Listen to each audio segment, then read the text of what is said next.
There are forests, and then there are forests that whisper. Places where the trees seem to lean in listening, where moonlight barely touches a forest floor, where the wind doesn't just rustle leaves but carries the echo of voices from long ago. For those who dare to venture into the wild undergrowth when the daylight fades, the dark holds more than mystery. It holds fear. Tonight, we step into 25 of America's scariest forests. Forests with legends so chilling, people warn others to stay away, especially after sundown. These are not your typical hiking trails. These are forests that don't want you there. If you're ready, let's wander into the shadows. Deep in southern New Jersey lies an expanse of wilderness that seems frozen in time, a vast stretch of tangled pines, sandy soil, and winding dirt roads known as the Pine Barrens. Spanning over 1 million acres, the forest is hauntingly beautiful, yet unnervingly silent. The air hangs thick with resin and damp earth, and at night, the wind moves through the trees in long, mournful sighs. For generations, locals have whispered the same warning. Once darkness falls over Pine Barrens, you never know what might be watching from the shadows. The heart of the legend is the creature known as the Jersey Devil. Its story begins centuries ago, in the early 1700s, when a woman known as Mother Leeds supposedly gave birth to her 13th child in a small, ramshackle cabin. Cursed by poverty and exhaustion, she is said to cry out in anger, "Let this one be a devil." And, according to the tale, her wish was granted. What began as a normal infant twisted and contorted before her eyes, sprouting leathery wings, a horse-like head, and cloven hooves. The creature let out a blood-curdling scream before flying up the chimney and vanishing into the night. Since that night, the Jersey Devil has been said to haunt the Pine Barrens, appearing without warning to travelers, hunters, and those foolish enough to wander too deep into its territory. Some describe it as the size of a man, with glowing red eyes that pierce the darkness.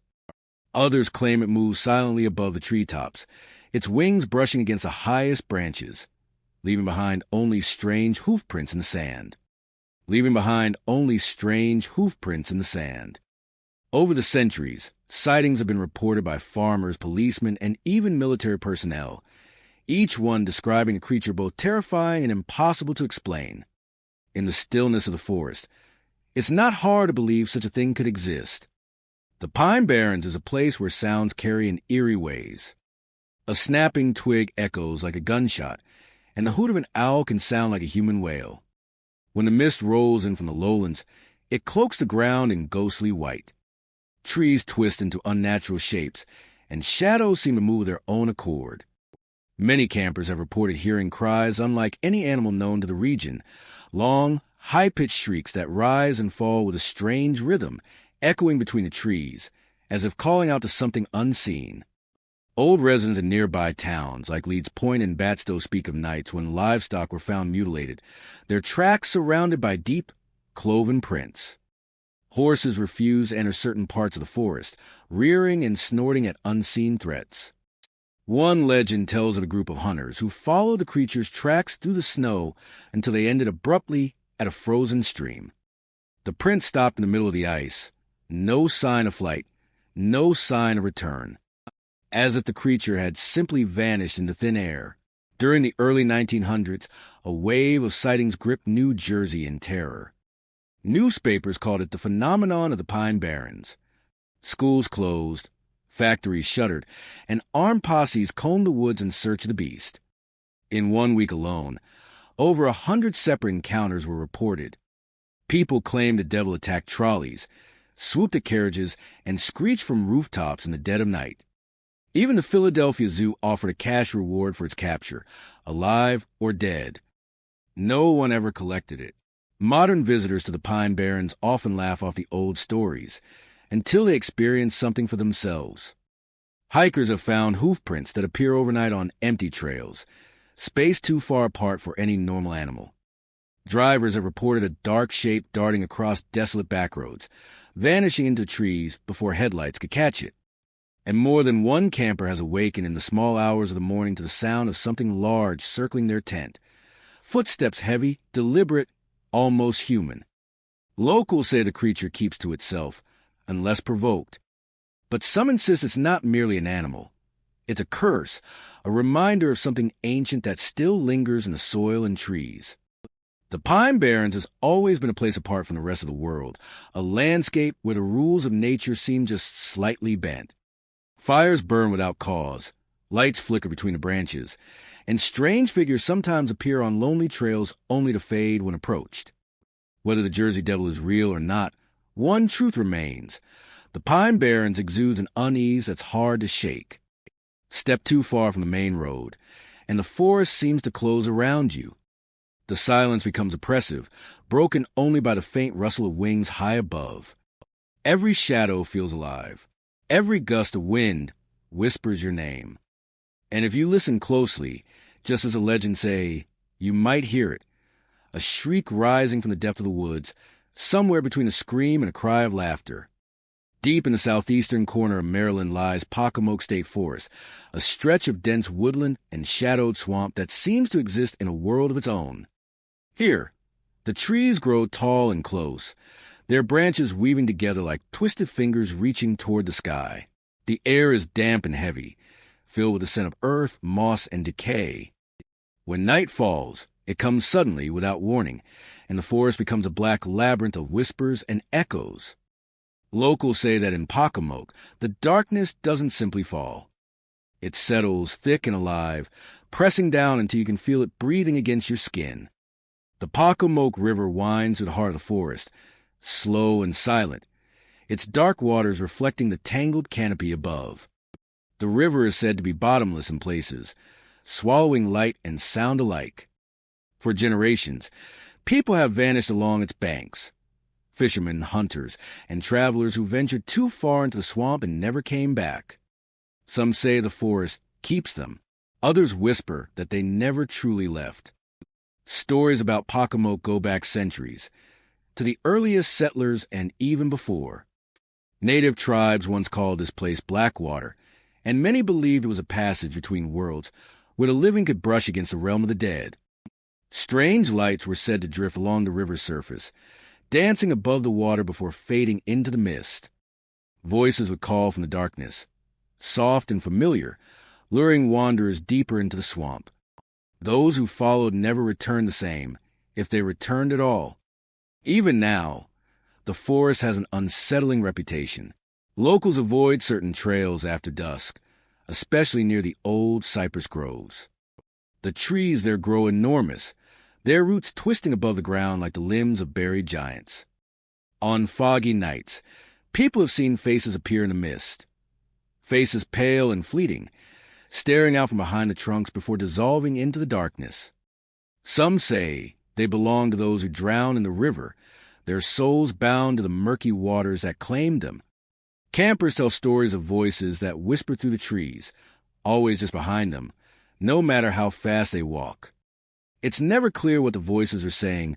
Sometimes it sounds like a name, sometimes like laughter, and sometimes just a long, breathy sigh that chills the air. Flashlights flicker without reason, batteries drain in minutes, and animals fall silent as if the forest itself is holding its breath. One tale often told in hushed tones is that of the drowned bride. Long ago, a young woman is said to have disappeared on her wedding night. Her carriage found overturned near the Pocomoke River. Her body was never recovered, though her veil was discovered tangled in the reeds. Ever since, travelers along the riverbank have reported seeing a figure in white drifting just above the water.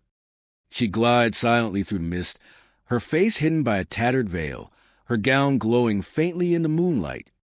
Those who see her say she turns slowly toward them, and beneath the veil there is nothing, only the black hollow of the river reflected in empty eyes. Another legend speaks of ferrymen who once guided people across the river before vanishing one night without a trace.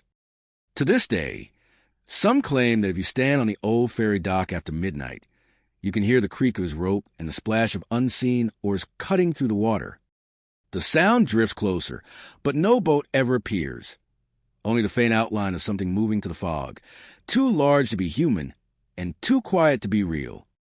Park rangers, though reluctant to talk, have their own stories. They speak of trails that seem to change overnight, paths that lead nowhere, and a faint glow of lanterns seen deep within the woods where no one should be. One ranger once reported hearing footsteps following him as he closed the park one evening. The sound was slow and deliberate, crunching through the leaves just behind him. When he turned, his flashlight revealed only the dense cypress trunks and rising mist. But the footsteps continued, closer, faster, until they stopped right beside him. The air grew icy cold, and something brushed his shoulder, though no one was there. He never worked the night shift again. Perhaps the eeriest thing about Pocomoke is the silence. During the day, the forest hums with life, the calls of birds, the buzz of insects, the soft rustle of wind through the leaves.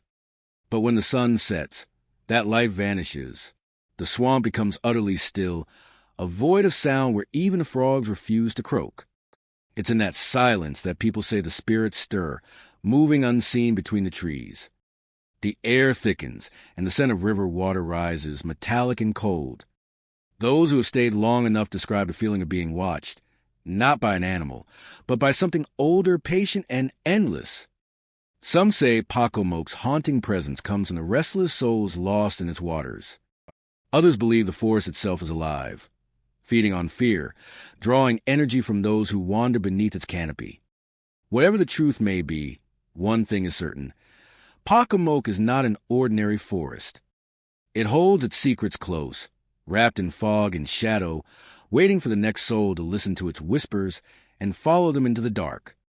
Deep in southeastern Massachusetts lies the Freetown-Fall River State Forest, a sprawling, untamed stretch of wilderness that has gained a chilling reputation over the years. Covering more than 5,000 acres, it's part of a mysterious region known as the Bridgewater Triangle, a place where strange lights, disappearances, and paranormal events seem to occur with unsettling regularity. To those who know its legends, Freetown Forest isn't just another patch of woods.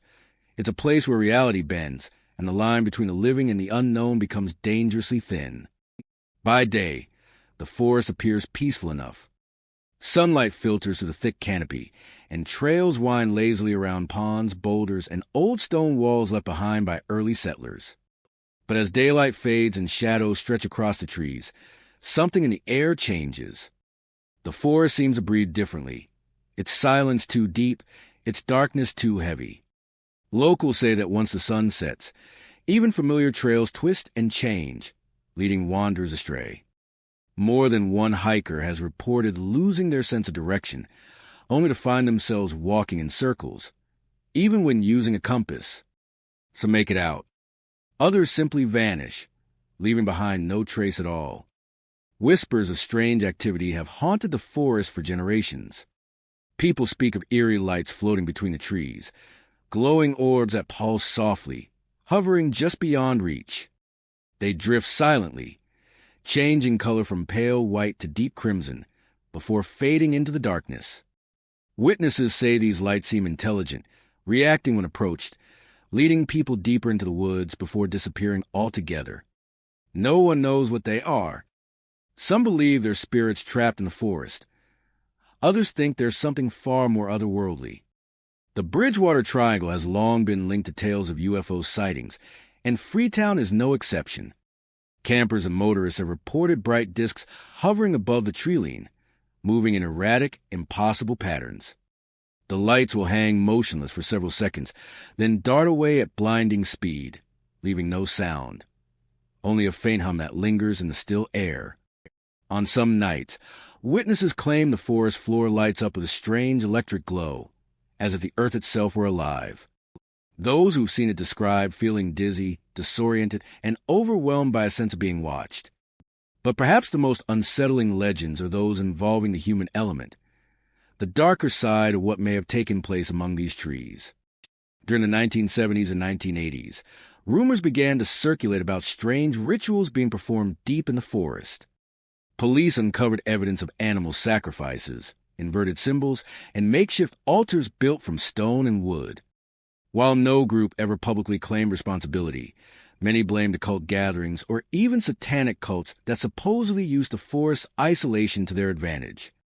To this day, hikers sometimes stumble across strange arrangements of bones, circles of blackened earth, or symbols carved into the bark of old oaks. Whether the work of vandals or something more sinister, no one can say for sure, but the forest never feels quite the same after finding them. Those who have spent a night in Freetown Forest describe an atmosphere unlike anywhere else. The air grows cold, even in summer. Sounds seem to warp and shift. Footsteps echo where there should be none. Some campers report hearing faint cries carried on the wind, voices calling out names, or low murmurs that fade when approached. A few have spoken of an invisible presence moving just beyond the circle of their campfire, pacing slowly, breathing heavily. Flashlights flicker without warning, batteries drain, and phones lose signal entirely. It's as if the forest itself rejects human intrusion. One of the most persistent local legends is that of the Pukwudgies, small humanoid creatures from Wampanoag folklore said to inhabit the region. Described as tricksters or malevolent spirits, they are blamed for leading travelers astray, causing accidents, and even pushing people off cliffs. Some hikers claim to have seen figures no taller than a child darting between the trees, gray, misshapen, with glowing eyes and sharp, mocking laughter that echoes through the brush. Skeptics dismiss the stories, but those who experience it firsthand never forget the feeling of being toyed with by something unseen. Law enforcement officers who patrol the area have their own share of strange experiences. Some report finding cars abandoned at trailheads, their owners never located. Others have heard what sound like chants in the distance, long after midnight, echoing through the forest. In one case, an officer described seeing a tall, dark figure standing motionless in the middle of the path. When his flashlight hit it, the figure dissolved into mist. There was no sound, no movement, just a heavy silence that followed, as if the forest itself were holding its breath. To this day, the Freetown-Fall River State Forest remains a magnet for the curious, the brave, and the foolhardy. Paranormal investigators visit hoping to capture evidence of the unexplained, while locals prefer to stay away once darkness falls. Those who walked its trails at night often describe the same sensation, the feeling of being followed, of eyes watching from between the trees. Some claim to hear their own footsteps echo behind them, slightly out of sync, as if something or someone were matching their pace. Whether it's a residue of ancient tragedy, the echo of rituals best forgotten, or something far stranger rooted in the Bridgewater Triangle's shadowy energy, the Freetown-Fall River State Forest seems to defy reason. It stands as a place where logic falters and mystery thrives, where glowing orbs drift through the fog and disembodied voices call from the darkness. Once you step beneath its canopy, the forest surrounds you completely, its silence pressing close, its secrets whispering just out of reach. And when you finally leave, you can't help but glance over your shoulder, half expecting to see something move in the corner of your eye, something that was always there, watching, waiting, and smiling in the dark. Morgan Monroe State Forest, stretching across thousands of acres of southern Indiana, is a place where nature thrives and darkness lingers long after the sun disappears. By day, the forest is serene, a tangle of oak, maple, and hickory trees, with winding trails and clear streams glinting in the sunlight. Hikers and campers are drawn to its beauty, to the solitude of its dense woods, and the quiet of its untouched groves. But when night falls, a different side of Morgan Monroe emerges, one that locals and visitors alike warn can be unsettling, even terrifying. Campers who stay in the forest's small cabins often tell the same stories. They wake in the dead of night to the sound of footsteps circling the building. Sometimes the steps are slow, deliberate, almost pacing. At other times, they are light and quick, moving in patterns that make no sense. When the campers throw open their doors to investigate, the clearing is empty, and the only sound is the whisper of leaves in the wind. Yet, somehow, the sensation of being watched never leaves them. Soft weeping is another common experience. From deep within the trees, a faint, sorrowful cry drifts through the night air. Some say it is the voice of someone lost long ago, mourning in solitude. Others insist it is something older, an echo of the forest itself, a memory carrying the branches and moss-covered ground. The sound moves as if floating between the trees, sometimes close enough to make one's skin crawl, and then retreating just beyond earshot. No one can trace it. No one can locate its source. Cold patches appear in equally inexplicable ways. Campers report sudden drops in temperature in isolated spots, so sharp that their breath fogs in the cabin air. There is no draft, no wind, no natural explanation, just a creeping chill that seems to emanate from the floorboards, the walls, or the surrounding woods. Those who try to investigate find nothing, yet the cold lingers, sometimes shifting as if following them around the room. The forest itself is vast and dense, full of hidden corners where sunlight rarely reaches. Over the decades, Monroe has accumulated a number of abandoned cabins and old cemeteries along its edges. These forgotten spaces contribute to the eerie feeling that the forest carries, as if time slows down here, or perhaps folds on itself. Many of the cemeteries are centuries old, their weathered stones leaning under the weight of moss and age. Visitors have reported seeing shadows moving among the gravestones, fleeting glimpses of figures in tattered clothing, or the sudden impression of someone standing behind them, even when no one is there. One of the more chilling aspects of the forest is the abandoned structures hidden among the trees. Decaying cabins, long unused and overrun by vines and undergrowth, seem to hold the energy of past inhabitants. People exploring these remnants often feel an oppressive presence, as if the walls themselves remember the lives and deaths of those who once lived there. Some have heard doors creak open or slam shut, floorboards groan under invisible weight, and a faint echo of voices that disappear when called out to. Even on the trails, strange experiences are reported. Hikers speak of paths that appear familiar during the day, but twist into disorientation by night. Trees seem to shift positions, landmarks vanish, and sounds of movement in the underbrush never reveal their source. The forest, in these moments, feels alive in an almost sentient way, reacting to each step, each breath, each hesitant glance over the shoulder. Some visitors claim to have glimpsed ghostly figures moving between the trees. They are rarely seen for more than a second, just enough to recognize a human shape before it melts into the shadows. Some are said to be dressed in old-fashioned clothing, as though from a century past, wandering aimlessly, caught between worlds. Others appear more sinister, shadowy forms that dart just out of peripheral vision, leaving only the sense of being followed. Locals pass down stories of unexplained disappearances. People who ventured too far into forest and never returned, leaving friends and families searching along the same trails that now seem unchanging, infinite. The forest swallows them, saves some, or perhaps merely shifts them into a space where the rules of the living do not apply. Nightfall here feels heavy, a cloak that presses against the chest, making it hard to breathe and impossible to shake the feeling that something unseen is present. Even wildlife behaves oddly. Animals seem to vanish when approached, their calls fading unnaturally. Owls call without reason, their eyes reflecting light in unsettling ways. Sometimes dogs refuse to enter certain parts of the forest, barking at unseen threats, hair raised along their spines. It is as if the forest has its own guardians, beings or spirits that patrol the shadows and watch intruders closely. Monroe State Forest carries with it the weight of history, solitude, and mystery. Each cabin, each trail, each dark corner seems to hold a story waiting to be told. Campers who have spent a night here often awaken with a sense that the forest is not entirely inert, that its trees, its wind, and its shadows remember those who walk within. Whether these experiences are echoes of the past, tricks of the mind, or something far more supernatural, one thing remains clear. After sunset, Monroe is not the forest you think you know. It is a place where silence becomes voice, darkness becomes presence, and the night holds secrets that may never be uncovered.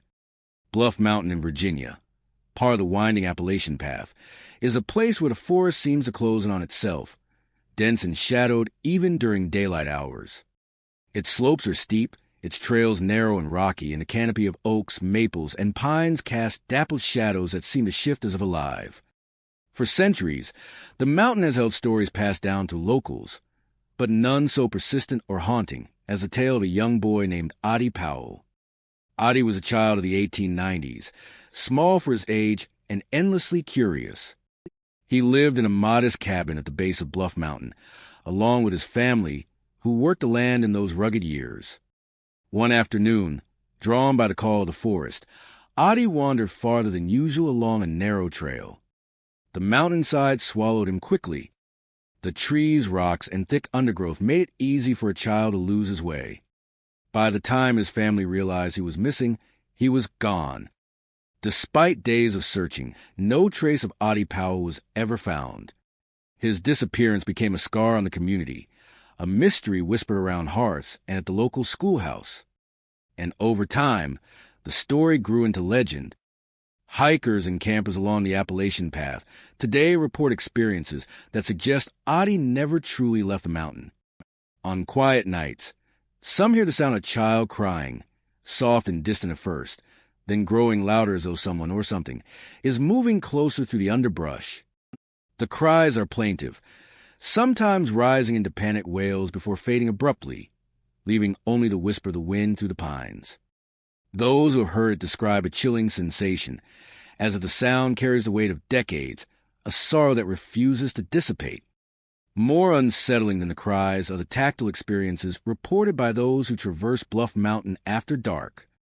Hikers often feel what seems like tiny hands brushing against their ankles. Fleeting touches that vanish as quickly as they come. Campers wake to the sensation of something small brushing past their tents, tugging at blankets, or patting shoulders with gentleness that is unnerving rather than aggressive. It is the unmistakable impression of a child, though no living soul is ever visible. Some dismiss it as imagination, yet those who have encountered it speak with conviction that chills the spine. Shadows are another common phenomenon. Between the trees and the corner of the eye, figures seem to dart just out of sight, small, quick, and fleeting. They vanish when directly looked at, leaving only the faint impression that something has passed through the branches. Hikers describe seeing the outline of a child moving along the trail ahead, disappearing when they attempt to follow. Others have glimpsed reflections in streams, a small figure staring from the far bank before dissolving into ripples. The forest itself seems complicit, thickening the shadows, elongating the darkness, and hiding the secrets within its folds. Even the most mundane features of Bluff Mountain seem infused with this lingering presence. Old cabins that once dotted the mountainside are now abandoned, their wood rotting and windows dark. Campers who set up near these structures often report sudden drops in temperature, unexplained gusts of wind, or the sound of laughter, childlike and fleeting, echoing from empty rooms. Footsteps trace the trails, pause at the edge of the clearing, and vanish when investigated, leaving an eerie stillness in their wake. Locals tell stories passed through generations, recounting encounters with Adi spirit that blur the line between warning and invitation. A young hiker who strayed from the main path might suddenly find themselves being led back by the sound of soft footsteps or faint whispers. Others speak of glimpsing Adi peering from behind a tree, his small face pale and eyes wide, disappearing before recognition is possible. Some interpret these occurrences as protective, a spirit guiding wanderers away from danger. Others, however, sense a profound loneliness, a sadness rooted in the boy's unresolved fate. The Appalachian Path itself seems to remember him. Trails that are well marked by day can twist into confusing loops at night. Trees appear in places where they were not moments ago. Rocks shift subtly underfoot. For those unfamiliar with the mountain, it's easy to lose one's bearings. Those who have felt Adi's presence often describe this phenomenon, noting a strange awareness that the forest responds to attention, almost as if it shifts to keep him near, yet forever just beyond reach. Adi Powell's legend is not limited to hikers or campers. During the early 20th century, residents reported fleeting glimpses of a small boy on foggy mornings, wandering along old paths or standing at the edge of clearings, staring silently before vanishing. The reports were sporadic and impossible to confirm, but they reinforced the idea that Bluff Mountain was more than just wilderness. It was a place where the living and the lost could coexist, if only briefly. Today, those who venture onto Bluff Mountain carry a quiet respect for its history. The legend of Adi Powell serves as both a caution and a mystery, a reminder that the forest holds memories of those who have walked it before and those who remain unseen. Every rustle of leaves, every snap of a twig, every small shadow crossing a path may be more than coincidence. It may be Oddie Powell, wandering the Appalachian Path, forever caught between the world of the living and the silent embrace of Bluff Mountain, still searching, still watching, still waiting. Robinson Woods, tucked away in Illinois, is a dense, shadowed forest that seems ordinary by daylight, yet carries a history steeped in tragedy and lingering unrest. Its tall oaks, maples, and pines sway gently in the wind, sunlight dappling the forest floor, inviting hikers, explorers, and curious travelers. But as the sun dips below the horizon, a heavier, darker presence descends. Locals say the forest is not merely a collection of trees and trails. It is a resting place for wronged spirits, unsettled and angry, whose sorrow and rage have never faded. The story of Robinson Woods begins with Chief Robinson, a respected Native American leader who once oversaw the lands that now encompass the forest. Accounts passed down through generations claim that Chief Robinson's grave was dishonored during the settlement period, dug up, disturbed, or outright neglected despite promises made to honor it. Alongside him, his family and followers were reportedly buried nearby, their resting places likewise disrespected. Locals believe that the injustice done to the chief and his people left a spiritual scar on the land, a wound that manifests even today in strange phenomena, eerie sounds, and inexplicable events. Those who venture into the woods after dark often report experiences that defy logic. Screaming is perhaps the most common. Some hear high-pitched, anguished cries echoing through the trees, as if 1,000 voices are trapped in pain. Others speak of guttural moans, deep and sorrowful, rising with the wind, sometimes close enough to feel like they are circling the visitor. Campers who spend the night in the woods often wake in panic, their tents trembling, doors rattling as though unseen hands are testing their boundaries. The sounds vanish when investigated, leaving only silence and a lingering impression that the forest itself has a heartbeat. Voices are another frequent occurrence. Many describe hearing whispers, soft at first, carry along the rustling leaves. They speak in broken phrases, sometimes pleading, sometimes accusing. Some claim the voices are clear enough to recognize names, almost as if the spirits are calling out for the living to remember them, to acknowledge the wrongs done long ago. Others insist that when they try to respond, the wind carries their words away, and the forest offers no reply, only the feeling of eyes watching from the shadows. Even when the gates of Robinson Woods are locked, the forest presence is impossible to ignore. Nearby residents report flickering lights that move in unnatural patterns through trees, as if lanterns are being carried by unseen hands. Some nights, the lights appear to follow paths long abandoned, tracing trails that hikers have long forgotten. Alongside the lights, people hear moans and occasional shrieks drifting over the fence line, carried by the wind anyone willing or unwilling to listen.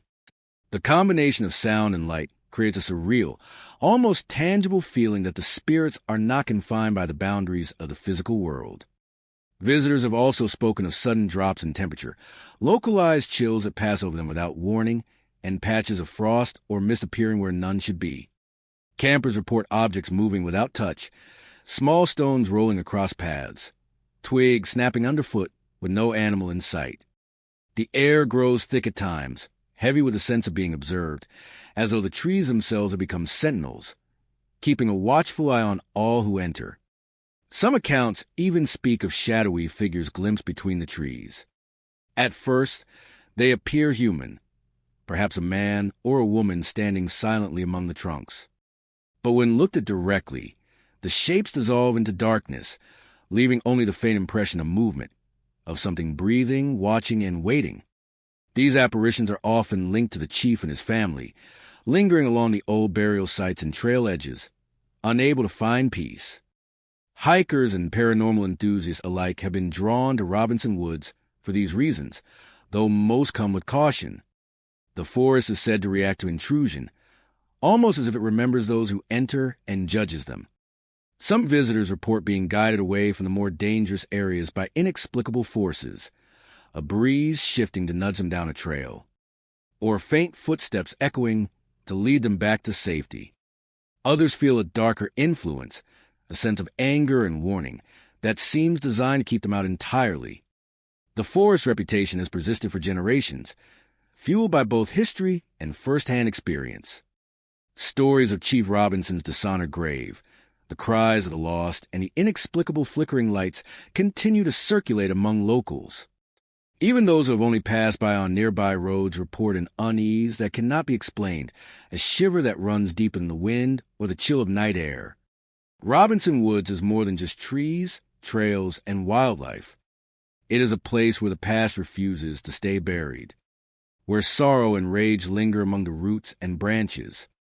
Every scream, every whisper, every flicker of light is a reminder of the lives that were wronged, the promises broken, and the spirits that remain restless. Those who enter the forest may leave physically unharmed, but many carry the memory of its presence long after they have returned to the safety of the outside world, a reminder that some places are never truly silent, and some souls never truly rest. Congaree National Park in South Carolina is a vast expanse of floodplain forest, where towering trees rise like cathedral columns, and the air is thick with humidity and the scent of earth and decay. Its labyrinth of waterways, sloughs, and hardwoods creates an environment that is as enchanting as it is intimidating. By day, sunlight filters through the dense canopy, illuminating the forest floor in shifting patches of green and gold. By night, however, the park takes on a far darker character, a place where shadows deepen and the forest seems alive with unseen eyes. Visitors to Congaree often speak of a peculiar stillness that descends at dusk. The usual chorus of birds and frogs diminishes, replaced by a heavy, oppressive quiet. It is during these hours that the more unsettling experiences occur. Campers report sudden chills that move across their skin without wind or rain, as if the forest itself is breathing against them. Even seasoned hikers, familiar with the terrain, describe moments of disorientation, when trails that seem familiar in daylight twist into confusing loops after sunset. One of the most persistent legends associated with Congaree is that of the Boo Hag. In local folklore, a Boo Hag is a malevolent entity that drains the life force of its victims while they sleep. It is said to slip into tents, cabins, or even open campsites, lingering at the edges of consciousness until its victim feels weak or ill upon waking. Those who have experienced its presence often describe an invisible weight pressing down, a suffocating sense of dread, or the feeling of being watched by something small, quick, and relentless. Some campers recount waking in the dead of night to the unmistakable sense of someone or something standing just beyond the thin fabric of their tent, its form only implied in the darkness, never fully revealed. Flickering lights are another frequent phenomenon reported deep within the woods. These lights are not the kind of distant lanterns or headlamps one might expect. They shimmer unpredictably, appearing between the trunks of ancient trees, sometimes hovering near the water or shifting across the forest floor. Those who have tried to approach them describe a disorienting experience. The light seems to retreat as they advance, maintaining a distance, almost deliberately teasing or warning them. Many claim the lights vanish entirely when confronted directly, leaving only the eerie glow of phosphorescence from moss or mist as a faint reminder of their presence. The forest itself contributes to the sense of unease. Congaree's massive floodplain trees, some centuries old, twist and bend under their own weight, creating natural archways and shadow corridors. Heavy fog often rolls through the woods at night, curling around trunks and roots, obscuring vision and carry with the faint, eerie sounds of dripping water and rustling leaves. The fog amplifies every sound, the snap of a twig, the splash of a fish, or even the slightest movement of wind. In this environment, ordinary sounds become something sinister, almost sentient. Some visitors have reported more than just fleeting sensations. Hikers recount hearing whispers, indistinct at first, carried on the breeze, rising from the tangled underbrush and sloughs. The voices are soft but persistent, almost human, sometimes sounding like a faint call of someone calling their name. At other times, the whispers are unintelligible, a tangle of syllables that dissolve into the night, leaving an unmistakable impression of being observed by an unseen presence. Campgrounds in Congaree are particularly prone to strange occurrences. People who spend a night in the park frequently describe waking suddenly, heart-pounding, to the sound of something moving just outside their tents. Footsteps circle silently around them, occasionally stopping at the edge of the fabric, as though an invisible entity is pacing, waiting and watching. Some report feeling a cold draft sweep through the tent, despite clear skies and no wind. Others claim their sleeping bags or personal items are inexplicably shifted or disturbed, yet no animal or human could have been responsible. The park's waterways add to its mystery. Small creeks and swampy channels reflect moonlight in glimmers that seem almost like eyes watching from below. Campers have told of seeing shadows moving across the water or catching glimpses of figures disappearing into fog along the banks. Even the most rational visitors admit that these sights provoke a deep unease, a sense that something ancient and unknowable lurks just out of sight. Though Congaree is a place of natural wonder, its legends and experiences remind visitors that it is also a place where the human mind is tested by isolation and darkness. The forest preserves life in all its forms, but it also harbors stories of entities like the Boo Hag, strange flickering lights, and restless spirits that linger in the shadows.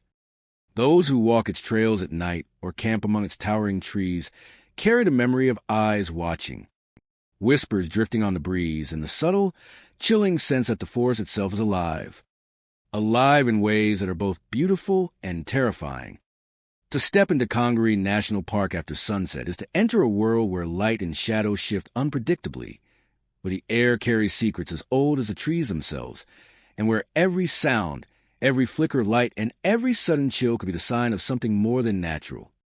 Many leave with nothing to show for it but memories, but those memories linger, echoing the whispers and footsteps of the woods, a reminder that some forests are not just places.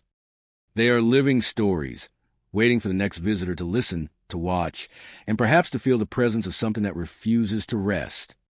Acadia National Park in Maine is celebrated for its rugged coastline, jagged cliffs, and breathtaking views of the Atlantic. But beyond the ocean-facing trails lie dense forests, hidden caves, and shadowed paths that carry stories far darker than the park's picturesque reputation. Among these woods and cliffs, legends persist of spirits, unexplained phenomena, and places that seem to exist on the edge of reality. One of the most infamous locations is a formation known as the Devil's Oven, a deep cleft in the rock that twists like a gaping mouth, shadowed and forbidding even in daylight. The Devil's Oven has long been rumored to hold a connection to something beyond the ordinary world. Locals tell that on moonless nights, the cave seems to pulse with energy, as if the air itself is charged. Hikers venturing too close report strange flashes of light emanating from the dark interior, and some claim to see silhouettes moving within, shifting unnaturally and vanishing when approached. The rock walls echo with sounds that cannot be explained. Low hums, soft footsteps, and at times, the faint impression of whispered voices carried on the wind. Beyond the cave, the forested trails of Acadia hold their own stories. Hikers have recounted experiences that begin subtly, a sudden chill, a feeling of being watched, or the faint brush of movement in the corner of the eye. These sensations intensify as the sun sets, transforming the familiar trails into a maze of shadows and unseen presences. Even the sound of wind through the trees can seem deliberate, a whispering that follows travelers from one clearing to the next. One of the most persistent tales is that of a young girl who died decades ago on the cliffs. She was said to have wandered too close to the edge on a foggy morning, slipping into the churning Atlantic below.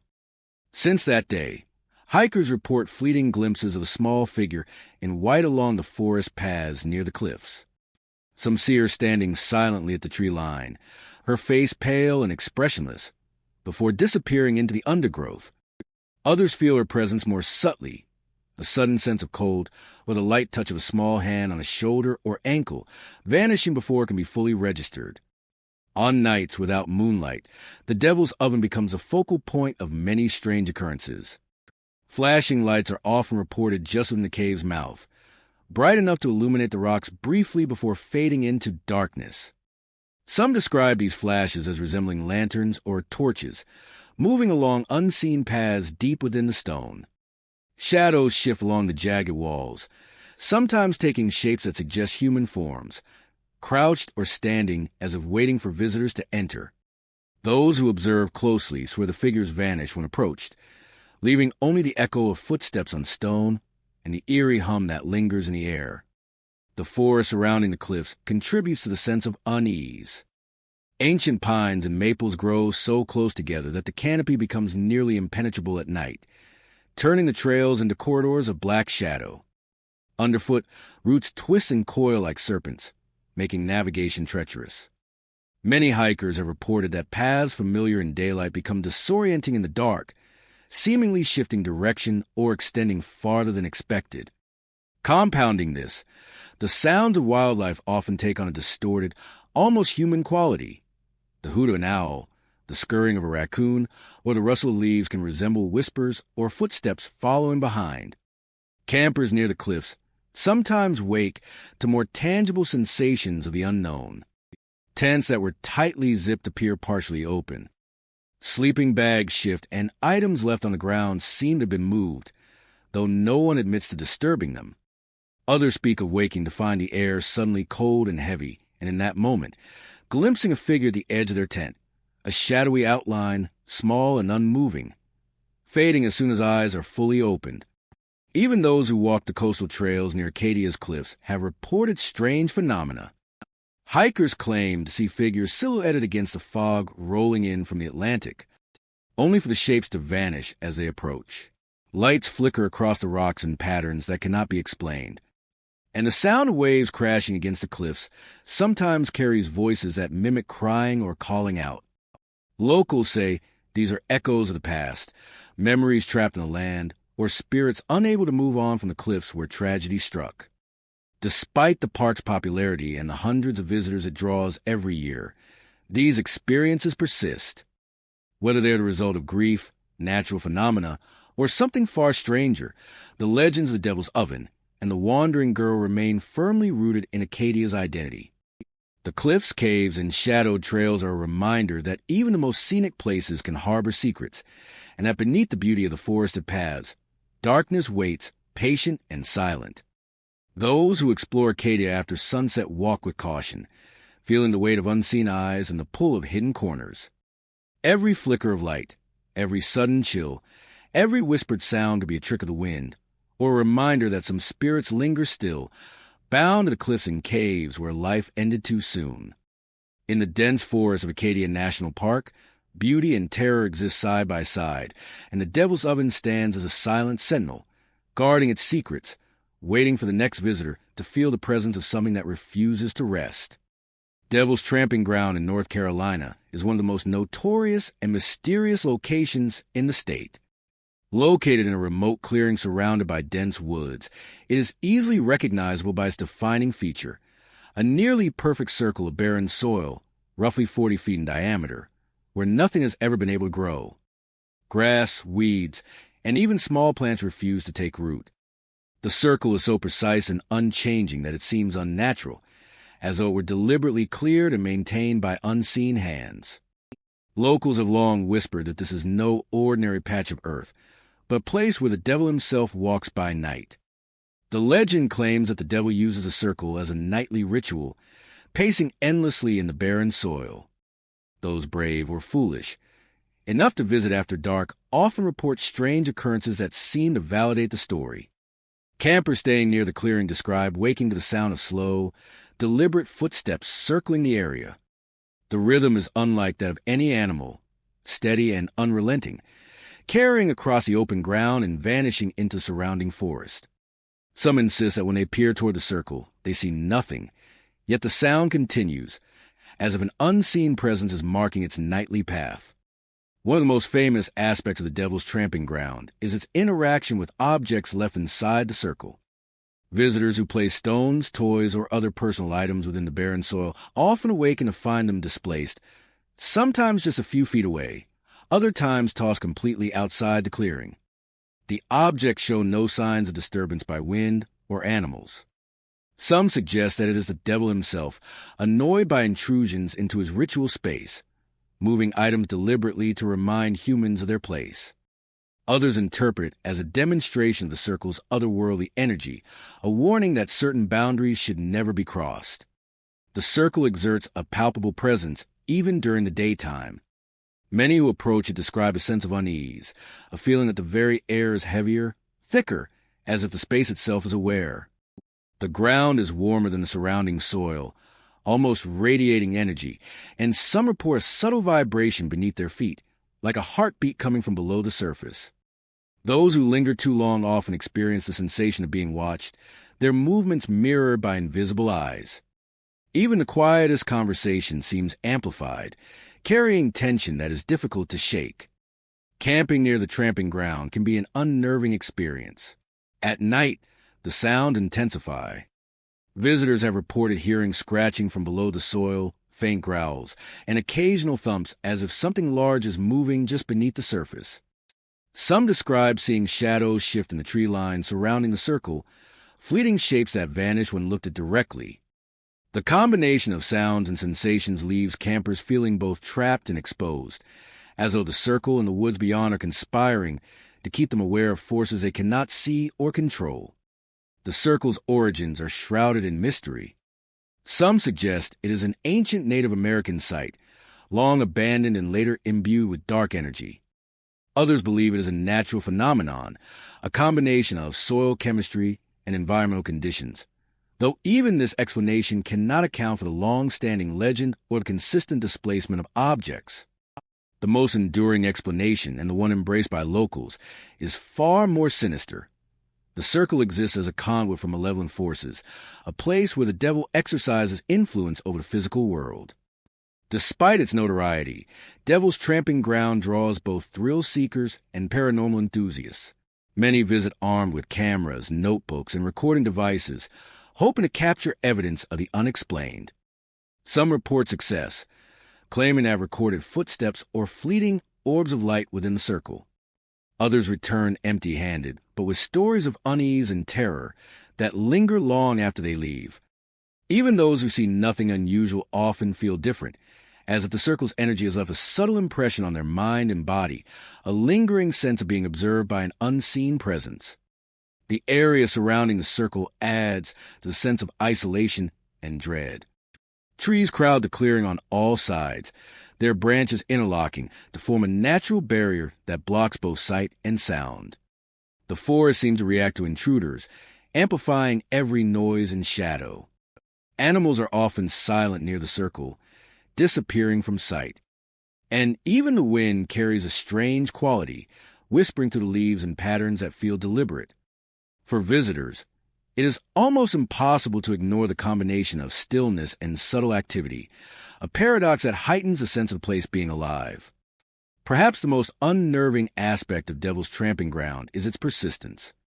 No matter how often people visit, leave objects, or attempt to disturb the area, the circle remains unchanged. Grass will not grow. Stones will be moved. Footsteps will be heard. And the sense of being watched will endure. The forest and the clearing together form a space where ordinary rules do not seem to apply, where human understanding falters, and where the night belongs to forces beyond comprehension. To step into the Devil's Tramping Ground is to enter a world where natural laws appear suspended and unseen entities claim dominion. The circle, perfect and barren, seems to pulse with malevolent energy, and every sound, every movement, every displaced object serves as a reminder that some places are not meant to be disturbed. Those who visit leave with stories, warnings, or lingering unease, but they cannot deny the power of the clearing, the persistence of the legend, or the sensation that, by night, the devil truly does walk. Randolph Forest in Maine is a dense, mist-shrouded wilderness that stretches for miles, a place where the trees grow thick and shadows seem to cling to every trail. By day, it is a haven for hikers, birdwatchers, and those seeking solitude among the pines and maples. But as evening falls, fog creeps down from the ridges, curling around the trunks and weaving through the underbrush. The forest changes, its familiar paths twisting into labyrinths of shadow, and the sounds of wildlife fading into an almost unnatural silence. One of the forest's most persistent legends is that of Bicycle Larry, a man who vanished without a trace decades ago. According to local stories, Larry often rode his bicycle along the logging trails and quiet paths of Randolph Forest, enjoying the solitude of the Maine woods. One foggy evening, he was never seen again. His bicycle was found leaning against a tree near a small clearing, but Larry himself had disappeared. Over the years, hikers have reported fleeting glimpses of a figure on a bicycle moving silently through the mist, disappearing as soon as it is looked at directly. The sightings are often accompanied by the faint sound of wheels rolling over soft dirt and gravel, though no one else is ever nearby. Glowing orbs are another common phenomenon in Randolph Forest. These lights are often seen floating between the trees, drifting above the forest floor, or hovering near the creeks that wind through the area. They vary in size and color, sometimes white or yellow, other times faintly blue or green, and they move in patterns that defy explanation. Some observers describe the orbs as playful, darting in circles or chasing one another through the fog, while others report a more ominous feeling, as though the lights are aware of human presence and intentionally following or watching them. Attempting to approach an orb often proves futile. It seems to retreat or vanish entirely, leaving the observer unsettled and disoriented. Whispers are another unsettling feature of the forest at night. Hikers and campers alike have described voices that float on the fog, soft and indistinct at first, then growing louder as though someone or something is moving closer. The words are rarely comprehensible, often sounding like fragmented phrases or faint calls of a name. Sometimes, these whispers seem to echo the voices of those walking through the forest, repeating their own words back in a distorted fashion. Even seasoned outdoors people, accustomed to the sound of the woods, have reported a creeping unease, an impression of being followed or observed, making them hesitant to continue deeper into the trees. The fog itself seems to amplify the forest's eerie presence. On many nights, it rolls in earlier than expected, settling in thick blankets that obscure both path and landmark. Trees appear to shift within the mist, growing taller or thinner, their branches twisting into shapes that resemble human figures. Shadows stretch unnaturally, and familiar trails can suddenly appear unfamiliar, turning short walks into confusing journeys. Many hikers note that time feels distorted in these conditions, with minutes stretching into what feels like hours, leaving them exhausted and anxious long before they reach the edge of the forest. Campers report particularly strange experiences near the forest's deeper clearings. Some awaken to cold gusts sweeping through their tents, though no wind is apparent outside. Others feel the unmistakable pressure of a presence just beyond the fabric walls, a small weight on the ground, or a light touch that vanishes when investigated. Items left on the forest floor, bottles, bags, or pieces of clothing, sometimes shift or disappear entirely overnight. Even when the campsite is carefully inspected, no natural explanation can account for these occurrences. In addition to Larry's ghost and the dancing orbs, other figures are occasionally glimpsed. Some describe shadows moving among the trees, crouched or standing, vanishing the moment a flashlight is aimed in their direction. These apparitions are fleeting, almost ephemeral, but their presence is enough to unsettle even the most experienced forest goer. Many leave Randolph Forest with a sense that the trees themselves are watching, that the fog and darkness conceal entities that neither age nor sleep. The combination of fog, shadows, orbs, and whispers has given Randolph Forest a reputation that keeps many away after dark. Local lore warns that the forest is not merely a natural space, but a living, breathing entity, imbued with energies that draw the curious and the unwary into experiences they may not fully understand. Even those who dismiss the stories find themselves uneasy, feeling the weight of unseen eyes and the pull of unexplained lights that flicker just out of reach. Whether it is the restless spirit of Bicycle Larry, the ethereal glow of floating orbs, or the whispering voices that echo through the mist, Randolph Forest holds mysteries that are both captivating and unnerving. Hikers and campers are drawn to its beauty during daylight hours, but many agree that after sunset, the forest is best approached with caution. There's a sense that the forest remembers those who enter, and that the fog, shadows, and light serve as both guides and warnings.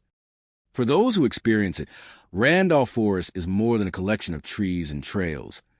It is a place where the veil between the natural and the supernatural feels impossibly thin, and where the night holds stories that refuse to be forgotten. Old House Woods in Virginia is a dense, shadowed forest that stretches for miles, thick with pines, oaks, and maples whose branches intertwine to create near-perpetual twilight beneath the canopy. By day, it is deceptively peaceful, a place where sunlight filters through leaves and the scent of earth and pine fills the air. But as evening falls, the woods take on a far darker character. Legends warn that Old House Woods is a place where history and the supernatural collide, where pirates, lost treasure, and restless spirits mingle with shadows that seem to move of their own accord. One of the most enduring tales is that of pirate treasure hidden centuries ago. Local lore claims that ships once sailed the nearby rivers, bringing illicit cargo to Virginia's shores. Pirates are said to have buried their plunder deep within the forest, leaving behind maps long lost to time. Over the years, many have ventured into Old House Woods in search of this treasure, only to return empty-handed or not at all.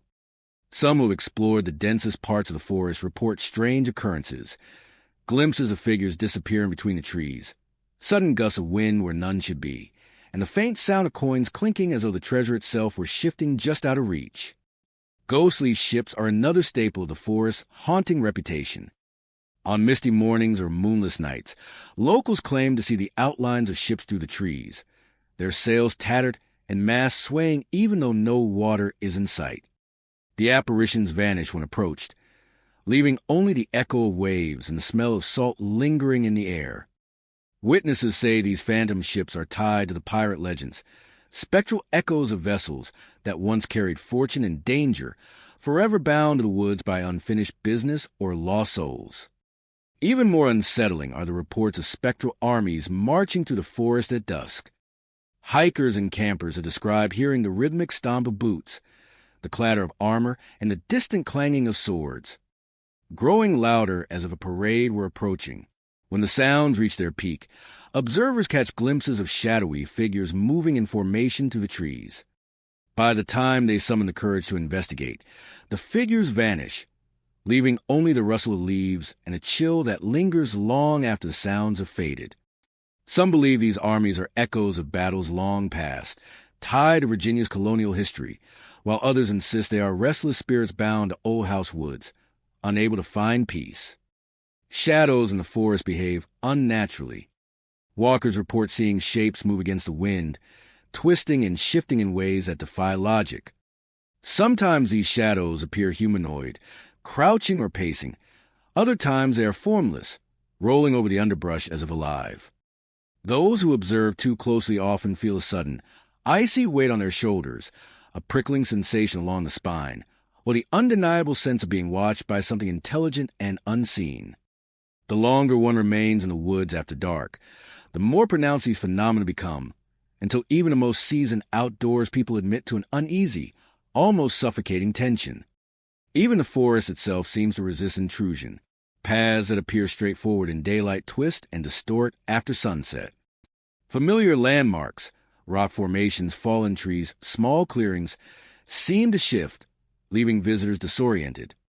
Sounds are amplified in strange ways. The snapping of a twig sounds like footsteps approaching. The whistle of wind to the trees resembles a voice calling out a warning. Campers report waking in the middle of the night to the sensation of eyes upon them, to soft whispers just beyond the circle of their flashlight's beam. Some even describe objects being moved from their campsite, as if an invisible presence were rearranging the space while they slept.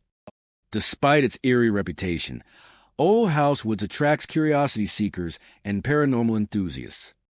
Many come armed with cameras, recorders, and notebooks, hoping to capture evidence of its spectral phenomena.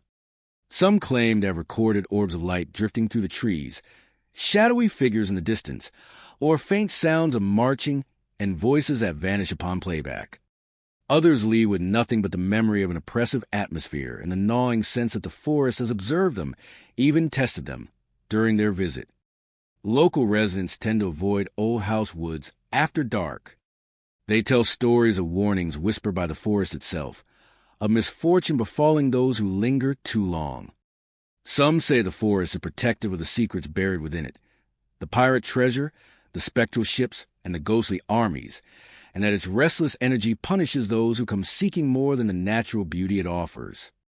Even for those who only pass nearby, there's an unmistakable feeling that the forest is alive, aware, and waiting. Old House Woods remains a place where the boundaries between history, legend, and the supernatural blur. Its trees, shadows, and hidden clearings hold echoes of the past, remnants of lives and events that refuse to be forgotten. Every gust of wind, every flicker of light, every distant clang of invisible armor reminds visitors that some places are not just forests. They are portals to stories that linger, restless, and unresolved. The pirate treasure, the phantom ships, the marching armies, and the shadows moving against the wind all combine to create a forest that is beautiful, dangerous, and profoundly alive in ways that defy understanding. For those who dare to explore Old House Woods after sunset, the experience is unforgettable. Every step feels measured, every sound charged with meaning, and every shadow holds a possibility of the extraordinary. It is a forest where history walks alongside legend, where the past refuses to sleep, and where the night carries warnings that are impossible to ignore. Those who leave cannot help but glance back, half expecting to see a spectral figure among the trees, or a ghostly ship gliding silently through fog, reminding them that Old House Woods is far more than it appears. It is a living story of mystery, darkness, and restless spirits. The forests surrounding Brown Mountain in North Carolina hold an eerie reputation that extends far beyond the famed lights for which the region is named. Stretching across rolling hills and dense woodlands, these forests are cloaked in thick pines, oaks, and maples, with undergrowth so dense that sunlight barely reaches the forest floor. By day, the woods seem quiet, even inviting, with moss-covered rocks and gentle streams winding through the trees. But as twilight descends, the atmosphere changes. Shadows deepen, mist drifts between the trunks, and the air carries a tension that is almost tangible. Locals and hikers alike warn that the energy here is unlike any ordinary forest. It is charged, restless, and at times, unsettlingly alive. The most widely reported phenomenon in these woods is the presence of glowing orbs. These lights are smaller and less conspicuous than the Brown Mountain lights themselves, but they appear in surprising numbers along the forest trails. Some float silently among the treetops, moving slowly and deliberately, while others hover close to the ground, shifting direction without warning. Observers often describe a strange intelligence behind the lights, a sensation that they're being watched or even followed. Hikers report turning a corner to find an orb stationary, only for it to move when approached, maintaining a distance yet never leaving the trail entirely. The lights are accompanied by sounds that defy explanation. A low, continuous humming often permeates the forest, seeming to come from nowhere and everywhere at once. The sound rises and falls in intensity, resonating through the trees and underbrush. Some hikers describe it as a vibration that they can feel in their chest, a pressure that grows heavier as they advance deeper into the woods. Others hear distant whispers intertwined with a hum, fragmented conversation, or words that fade as soon as they attempt to focus on them. The effect is disorienting, making even familiar trails feel unfamiliar and strange. Many who explore these forests at night report the sensation of being watched. The feeling is subtle at first, a prickling along the back of the neck, a sudden chill, the impression of movement just out of sight. But it intensifies with distance from the trailhead, until hikers become acutely aware of unseen eyes tracking their every step. Some have glimpsed shadows among the trees, flickering just at the edge of vision, moving against the natural direction of wind or light. When confronted directly, these shadows vanish, leaving only the oppressive quiet of the woods. The forest topography adds to the sense of unease. Narrow trails wind between steep hills and ridges, leading to rocky outcrops and hidden clearings. Fog often rolls in unexpectedly, curling around tree trunks and shrouding the forest floor. Even in summer, the air can feel damp and cold, carrying scents of moss, decaying leaves, and soil. Many hikers report that familiar landmarks, Fallen logs, stream crossings, or rock formations seem to shift in the mist, making navigation confusing and heightening the sensation that the woods themselves are alive.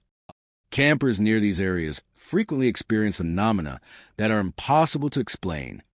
Tents may shake in the absence of wind. Personal items are sometimes shifted, and sudden cold patches appear in localized areas.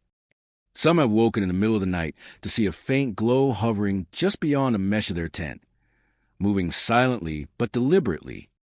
Others report feeling a pressure at the edge of the campsite, a presence that seems intent on observing without approaching.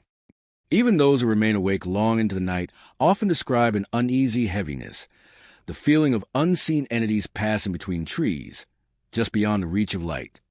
While the Brown Mountain lights themselves have drawn countless curious onlookers over the years, the surrounding forests provide an equally haunting experience.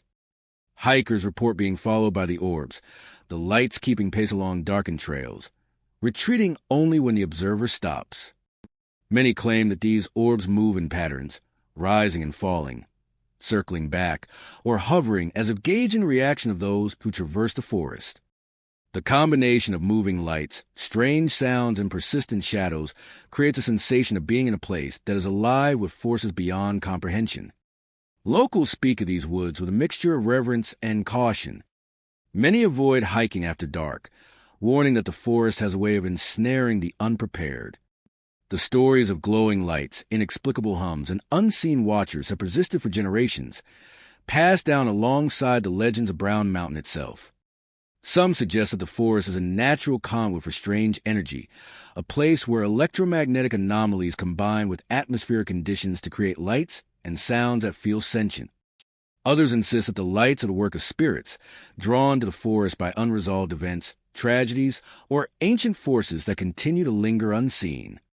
For those who venture into these forests, the experience is unforgettable.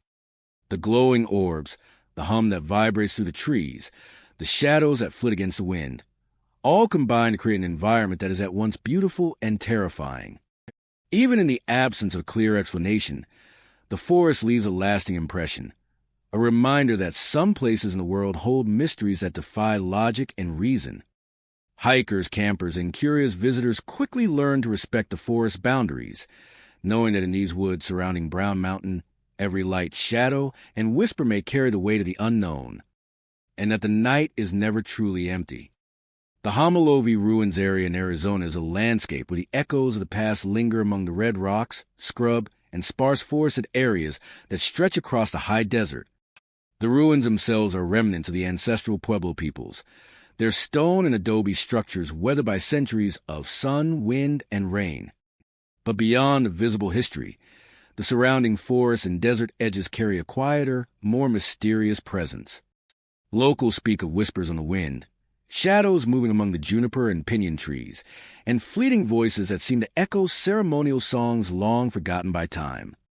As the sun dips below the horizon, the area takes on a different character. The sparse forested patches between the ruins grow denser with shadow, and the desert cools rapidly, sending tendrils of fog-like mist curling along the ground. Hikers, archaeologists, and visitors report a palpable change in the air, a stillness that feels almost sentient. It is during these twilight hours that the stories of wandering spirits become most vivid. Those who linger too long often feel as though they are being observed, as though unseen eyes are following each movement through the junipers and low trees. Among the most persistent tales is that of watchers in the trees. Locals describe seeing fleeting shapes perched among the branches, glimpsed only from a corner of the eye, disappearing the moment they turn to focus. These figures are never fully formed, just shadows against the desert sky, but the sense of presence is undeniable. Some suggest they are the spirits of those who once lived and worked in the Pueblo settlements, guardians of the land who remain even after death. Others believe they are echoes of ceremonies, ancestral energies that continue to play out in the spaces between the ruins and the surrounding forests. The voices are perhaps the most haunting element of the Homolovi area. Visitors often report hearing faint singing drifting on the wind, melodic and unplaceable, sometimes accompanied by the soft beat of drums or clapping. The songs are rarely distinct, more like fragments carried through time, as though the desert itself remembers the prayers and rituals performed long ago. Some who hear these sounds describe a sense of calm, almost reverent, while others feel an eerie sadness, a longing for something lost. The voices seem to rise and fall in response to the wind, appearing suddenly close, then receding into the vastness of the forested desert. Many hikers have experienced other signs that the area is more than it appears. Objects left unattended near the ruins, stones, small offerings, or personal items, sometimes vanish or are found in different locations the following day. Footsteps are heard where no trail exists, and the desert seems to shift subtly around visitors, the paths between trees and rocks appearing to rearrange themselves in ways that make navigation disorienting. Even seasoned explorers speak of an uncanny sense of being guided or directed, as if invisible hands are steering them along a particular path or away from places they should not go. Fog and mist add to the surreal experience. In the higher desert forests near the ruins, the evening air cools rapidly and low clouds of moisture settle over the ground. Shapes of rocks and trees blur, and movement can seem exaggerated or unreal. Shadows stretch in unnatural directions, and every breeze carries the possibility of sound, sometimes a whisper, sometimes a faint echo of footsteps. Visitors report feeling a connection to the land.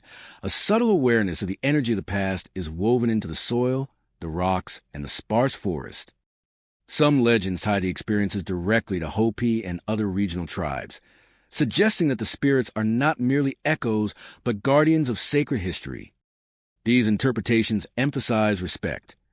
The forested areas and desert around the ruins are seen as living spaces for both the ancestors and their descendants' memories. Sightings of watchers or hearing of voices is not necessarily considered malevolent, but a reminder that the land holds memories older than modern settlement, that it carries ceremonies, prayers, and rituals that persist in energy long after the physical participants have passed.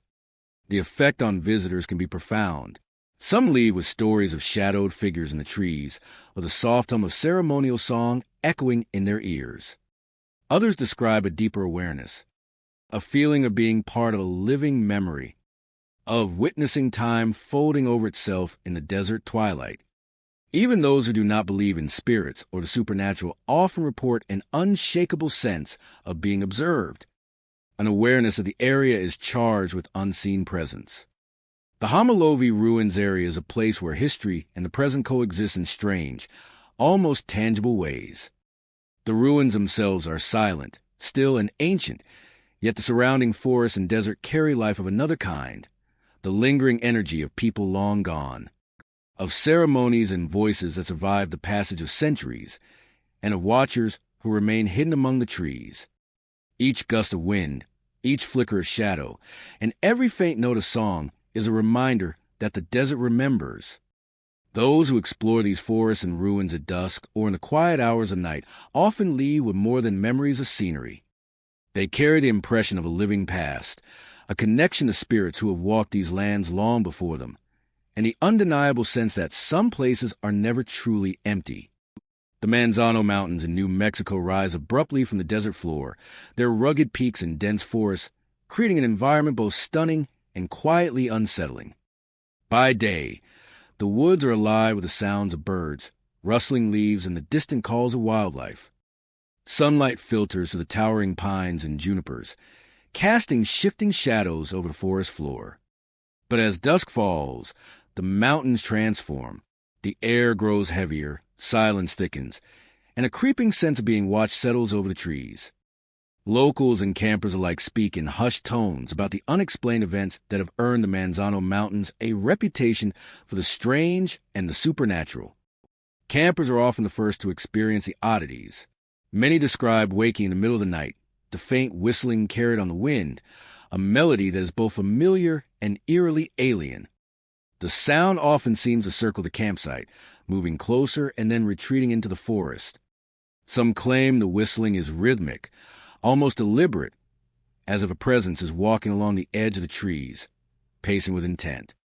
Even those who try to track the source often find it impossible to locate, as if the forest itself bends sound around its towering trees, making direction meaningless. Footsteps are another frequent occurrence. Campers report hearing soft, crunching noises on the forest floor, circling their tents or cabins with no visible source. The steps come and go unpredictably, sometimes stopping abruptly before resuming on the other side of the campsite. A few brave or foolish hikers have stepped outside confront what they assume is an intruder, only to find empty woods, undisturbed trails, and the heavy stillness of night. It is this combination of sound and absence that leaves many feeling unnerved, as though the forest itself is aware of their presence and subtly manipulating what they perceive. Objects moving without contact adds another layer of mystery. Items left on picnic tables or near tents, water bottles, lanterns, backpacks, are occasionally found shifted, fallen, or missing entirely. Some campers have woken to find their sleeping bags moved several feet from where they were laid, or small rocks arranged in patterns around their tents. These events often leave no physical explanation.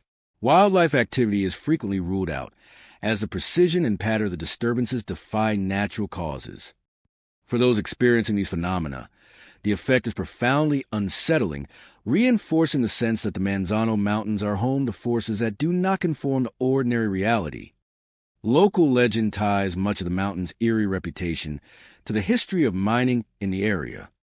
In decades past, prospectors and miners explored the region in search of gold, silver, and other minerals. Accidents were common, with some men vanishing in shafts, collapsing tunnels, or sudden rock slides. Stories of unexplained disappearances abound, some tied to specific mines, others to remote trails and forested areas. Over time, these tragedies gave rise to the belief that the mountains are cursed, haunted by spirits unwilling or unable to leave. The whistling footsteps and moving objects are often interpreted as manifestations of this lingering unrest, echoes of lives ended abruptly or without explanation. Hikers venturing deeper into the forest report sensations that intensify as they climb higher. Trails that appear clear during the day become confusing at night, with landmarks seeming to shift or vanish. Shadows stretch and twist unnaturally, forming shapes that mimic human figures, then dissolve when observed directly. Some hikers describe sudden, unexplained chills, as if invisible breath is brushing against their skin, and the pervasive feeling of being watched follows them from ridge to ridge. Even experienced outdoors people speak of the uncanny energy that hangs in the Manzano Mountains, a presence that is palpable but intangible, like a current running just beneath the forest floor. Strange sounds are not limited to footsteps and whistling. Occasionally, campers report hearing faint voices, sometimes singing, sometimes speaking in languages or dialects they cannot recognize, carried along the wind. These voices seem to come from all directions, impossible to trace to any single source. The effect is disorienting, often accompanied by a deep unease, as though the forest itself is communicating in ways that humans are not meant to understand. Despite the warnings and stories, the Manzano Mountains continue to draw adventurers, hikers, and paranormal enthusiasts. Some arrive hoping to witness the unexplained firsthand, while others simply enjoy the beauty of the rugged terrain. Yet even those who do not encounter the supernatural often leave with a lingering sense of caution, an awareness that the mountains are alive in ways that extend beyond wildlife and weather. Every gust of wind, every rustle in the underbrush, every shadow seems to carry a hidden significance, a reminder of the long history embedded in the forest and the unexplained energies that refuse to dissipate. The Manzano Mountains are more than just a scenic range of peaks and forests. They are a place where history, tragedy, and mystery converge, creating an environment charged with lingering presence. The whistling in the night, the circling footsteps, the objects move without touch, all are signs that the mountains are not simply passive landscapes. They are living memory, echoing with the energy of those who vanished, the accidents that claimed lives, and the unresolved stories of the past. Those who visit often leave with a mixture of awe and unease, carrying the impression that the mountains are watching, listening, and remembering in ways that humans can feel but never fully understand. Beaver Brook in New York is a quiet, unassuming forested area, stretching over gently rolling hills and winding streams. At first glance, it appears serene, a place where old farmhouses and abandoned mills to landscape remind us of a time when families worked the land and rivers powered industry. The forest itself is thick with pines, maples, and oaks, with undergrowth that softens the crunch of footsteps along dirt paths. During daylight hours, hikers and explorers often remark on the beauty of the area. Moss-covered stones, glistening brooks, and the occasional glimpse of wildlife. But as evening falls, the atmosphere shifts. The same quiet forest takes on a more sinister energy, and the stories passed down through local lore suggest that the area is far from empty. One of the most common reports involves the laughter of children. Visitors walking the trails after dusk sometimes hear the faint, high-pitched sounds of play, giggles, shouts, the tapping of small feet, yet see no one in the surrounding woods. The sounds appear from nowhere, echoing through the trees, sometimes moving from one clearing to another, as if the children are running along hidden paths. Some who experience this laughter report a sense of warmth at first, a nostalgic feeling of innocence, only for it to quickly turn unsettling, as if the joy is a mask for something darker. Others insist the voices are not playful at all, but tinged with sadness or longing, the echo of lives long gone. Lantern light is another phenomenon frequently described by those exploring Beaver Brook after dark. Visitors often see faint glows among the trees or across open fields, swaying as if someone is walking with a handheld lantern along an invisible path. When approached, the light vanishes, leaving only darkness and the distant rustle of leaves. Some claim the lights appear near the abandoned mills, moving through windows or along overgrown paths that no longer exist. Others have reported seeing them near old farmhouses, flickering behind boarded-up windows as though someone, or something, is watching from within. The abandoned structures themselves seem to participate in the forest's mysterious energy. Doors on old farmhouses and mills creak or knock without any visible cause. Some visitors swear they hear repeated rapping on boards covering windows or doors, as if an invisible presence is attempting to gain entry. At times, these knocks are slow and deliberate. At others, they come in frantic bursts, startling anyone nearby. The sounds are accompanied by shadows crossing the windows, flickering in and out of existence, creating the impression that the buildings are alive with unseen occupants. Even when approached, the shadows vanish as if the walls themselves are concealing a secret that the living are not meant to uncover. Walkers often report other subtle disturbances that defy explanation. Footsteps echo along overgrown paths where no human or animal could be present. Objects left near the abandoned mills, a tool, a small toy, or a bottle, sometimes appear in different places the next day. Campers are described waking to find small signs of activity. Dirt moved near their tents, leaves scattered in strange patterns, or an inexplicable chill that passes through the area, despite calm weather and clear skies. Even birds and wildlife act strangely near these structures, often falling silent as dusk approaches, adding to the sense of isolation and tension. Fog frequently settles in the area during cooler months, weaving between trees, stones, and ruins, further enhancing the forest's eerie atmosphere. Paths become distorted, familiar landmarks shifting in appearance as visibility diminishes. Shadows stretch unnaturally, and every movement or sound seems amplified. Leaves rustle in patterns that suggest movement beyond the wind, and the faint glow of the lanterns becomes easier to imagine, blending with the mist to create illusions of figures moving through the fog. Many visitors report an overwhelming sensation that they are not alone, that the forest is aware of their presence, and that it has been watching them long before they arrived. Local lore suggests that the phenomena are connected to the history of the area. The old farmhouses and mills have been abandoned for decades, but the land retains traces of the lives that once animated it.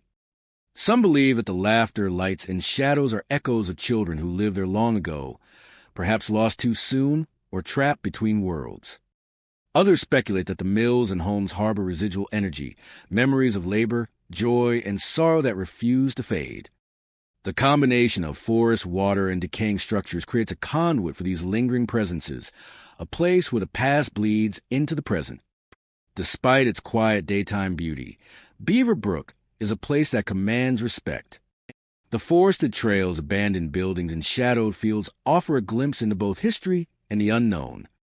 Those who venture here after dark do so with caution, aware that every sound, flicker of light, and moving shadow may carry a story older than themselves. Hikers, campers, and curious explorers leave the area with impressions that linger: a faint giggle behind a tree, a glow in the mist, a knock on a boarded window, and the unshakable sense that Beaver Brook is far from empty. The forest, the old farmhouses, and the abandoned mills combine to create an environment that is both beautiful and unnerving. Every whispered laugh, every lantern flicker, every shadow crossing a window reminds visitors that the land holds memory and presence beyond the living. Beaver Brook is more than a forest. It is a living archive of past lives, and for those who experience it after sunset, the echoes of history are impossible to ignore. Devil's Backbone in Texas is a rugged, remote stretch of wilderness that snakes across hills and cliffs, its narrow roads winding precariously through dense forests of twisted oaks, pines, and cedar trees. By day, the landscape is striking, a mixture of steep ridges, jagged rock formations, and sweeping vistas that capture the imagination of hikers and travelers alike. But as evening falls, the roads grow quiet, the cliffs cast long shadows, and the forest seems to take on a life of its own. Locals and visitors have long spoken in hushed tones about the strange occurrences that have earned Devil's Backbone a reputation as a place where natural and the supernatural collide. One of the most persistent legends involves phantom hitchhikers. Travelers driving the winding roads at night often report seeing figures standing at the roadside, thumb extended, waiting for a ride.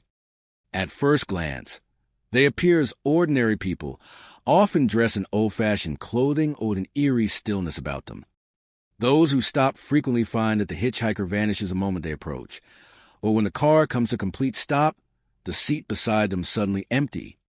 Some drivers have recounted the chilling experience of seeing the figure sitting in the back seat without ever having opened a door, only to disappear when looked at directly. These encounters leave a lingering sense of unease, as though the road itself carries a memory of lost travelers and unsettled souls. Apparitions along the roadside are not limited to hitchhikers. Many have reported seeing fleeting figures moving between the trees just beyond the guardrails, shadowy forms that vanish when approached, leaving only the rustle of leaves and the faint scent of damp earth. Some describe these figures as humanoid, others more ambiguous, and many report that they appear at the exact moment headlights sweep across the forest. The sudden, fleeting nature of these sightings makes them all the more unnerving. Drivers often feel watched even after the figures vanish, a sense that unseen eyes follow their every move along the twisting road. The forest itself adds to the spine-chilling atmosphere. The trees along Devil's Backbone grow twisted and gnarled, their limbs stretching out like skeletal fingers. Branches interlock to form dark tunnels overhead, blocking moonlight and making navigation difficult for anyone on foot. Hikers report that familiar landmarks become distorted at dusk, turning a short trail into a confusing maze. The forest seems to amplify sounds. The snapping of a twig can echo like a footstep, the wind whistling through branches can resemble whispers, and even distant animal calls take on an eerie quality. Those walking the trails alone after sunset often describe an oppressive feeling, the sense of being observed by unseen forces that lurk just beyond sight. Cliffs and rock formations along Devil's Backbone also play a role in the legends. The steep drops and jagged ridges create natural vantage points where shadows can gather, exaggerating shapes and movements. Some visitors report seeing figures standing on cliff edges, only to vanish when approached, leaving no trace of footmarks or disturbance. Others hear voices carried on the wind, faint and distorted, sometimes calling a name or repeating phrases that vanish when investigated. The combination of physical danger and paranormal activity gives the area an unsettling reputation, one that discourages casual exploration after dark. Local lore suggests that Devil's Backbone has long been a place of tragedy and mystery. Tales of lost travelers, fatal accidents, and unexplained disappearances have circulated for generations. Some believe the spirits of those who met untimely deaths along the cliffs and roads remain, haunting the paths they could not complete in life. Others claim that the twisting forest and jagged terrain create a natural portal, a place where the veil between the living and the supernatural is unusually thin. Regardless of explanation, the stories persist. reinforced by countless first-hand experiences and a collective memory of the surrounding communities. Travelers who spend the night near the backbone often report subtle, disquieting phenomena. Doors left unlocked may be found closed or ajar without explanation. Campers hear footsteps circling tents or cabins, soft but deliberate, as if someone or something is pacing while they sleep. Shadows flit across the forest floor or along cliff faces, never staying long enough to be clearly identified. Lights sometimes appear along the winding road, flickering in and out of existence, resembling vehicles that vanish before they can be approached. The repetition of these events has led many to avoid the area at night, preferring daylight hours when the mountains seem less active. Despite its haunting reputation, Devil's Backbone continues to draw visitors, particularly those seeking thrill, adventure, or a glimpse of the unexplained. The landscape's natural beauty is undeniable, with sweeping views, rugged trails, and dramatic rock formations, but there's an underlying tension that never fully dissipates. Every shadow seems potentially alive, every gust of wind a whisper, and every curve in the road holds the possibility of a spectral encounter. Devil's Backbone is a place where history, tragedy, and legend intertwine. The winding road, steep cliffs, and twisted forests provide a stage for stories that have endured for generations. Phantom hitchhikers, fleeting figures among the trees, and unexplained noises create an atmosphere charged with unease and curiosity. For those who venture into these woods and along these roads after dark, every step is measured, every sound noticed, and every shadow watched. It is a landscape where the ordinary and the supernatural exist side by side, and where the night carries the weight of countless untold stories, lingering just beyond sight, waiting to be experienced. Oak Ridge Forest in Tennessee is a sprawling expanse of old-growth trees, where towering oaks, hickories, and pines form a dense canopy that filters sunlight into dappled patterns on the forest floor. By day, the forest is serene, filled with the gentle rustle of leaves, the chatter of birds, and the occasional deer gliding silently through the underbrush. But as evening descends, the forest takes on an entirely different character. Shadows deepen, the air grows cool and heavy, and a subtle tension seems to hang over the landscape. The abandoned cabins scattered deep within the woods are at the heart of many local tales, and campers and hikers alike speak of experiences that are impossible to explain. One of the most frequently reported phenomena in Oak Ridge Forest involves the old cabins themselves. Many of these structures date back decades, left to decay after being abandoned by families long gone. Visitors have recounted doors slamming violently without wind or human interference, sometimes in rapid succession, as if warning or startling those nearby. Even cabins that appear entirely sealed sometimes produce sounds of knocking or creaking floorboards from within. The effect is disorienting. The structures feel alive, as though some unseen force inhabits the timber and stone, reacting to intrusions with deliberate intensity. Voices are another common experience for those venturing into Oak Ridge Forest. Campers report hearing their own names called from just beyond the line of sight, faint but distinct, often repeated multiple times. Sometimes the voices mimic friends or family members, creating a sense of familiarity that quickly turns unsettling. Others describe whispers that seem layered, multiple voices speaking at once in a language they cannot understand, blending into the ambient sounds of the forest. Attempts to locate the source are usually futile. The voices appear to come from everywhere and nowhere, leaving listeners with an uneasy sense of being observed by invisible presences. Unseen touches add a more physical dimension to the forest's eerie reputation. Hikers and campers have described feeling gentle brushes along their arms, shoulders, or back, as if someone passed too close in the dense underbrush. In some cases, the sensation is fleeting, leaving only goosebumps and a racing heartbeat. In others, it is persistent, an almost tangible pressure that seems to follow them as they navigate the forest trails. Even those familiar with the sounds and movements of wildlife report that these touches carry a human-like quality, too deliberate, too precise to be attributed to nature alone. Figures appearing seemingly out of nothing are perhaps the most unsettling encounters in Oak Ridge Forest. Shadows coalesce into human shapes, often standing motionless between trees or just beyond the edge of a cabin clearing. These figures vanish when approached or illuminated, leaving no footprints or signs of passage. Some campers have reported seeing figures standing silently in the doorway of an abandoned cabin, only to blink and find the doorway empty. Others see them walking slowly through the woods, only to disappear entirely when observed directly.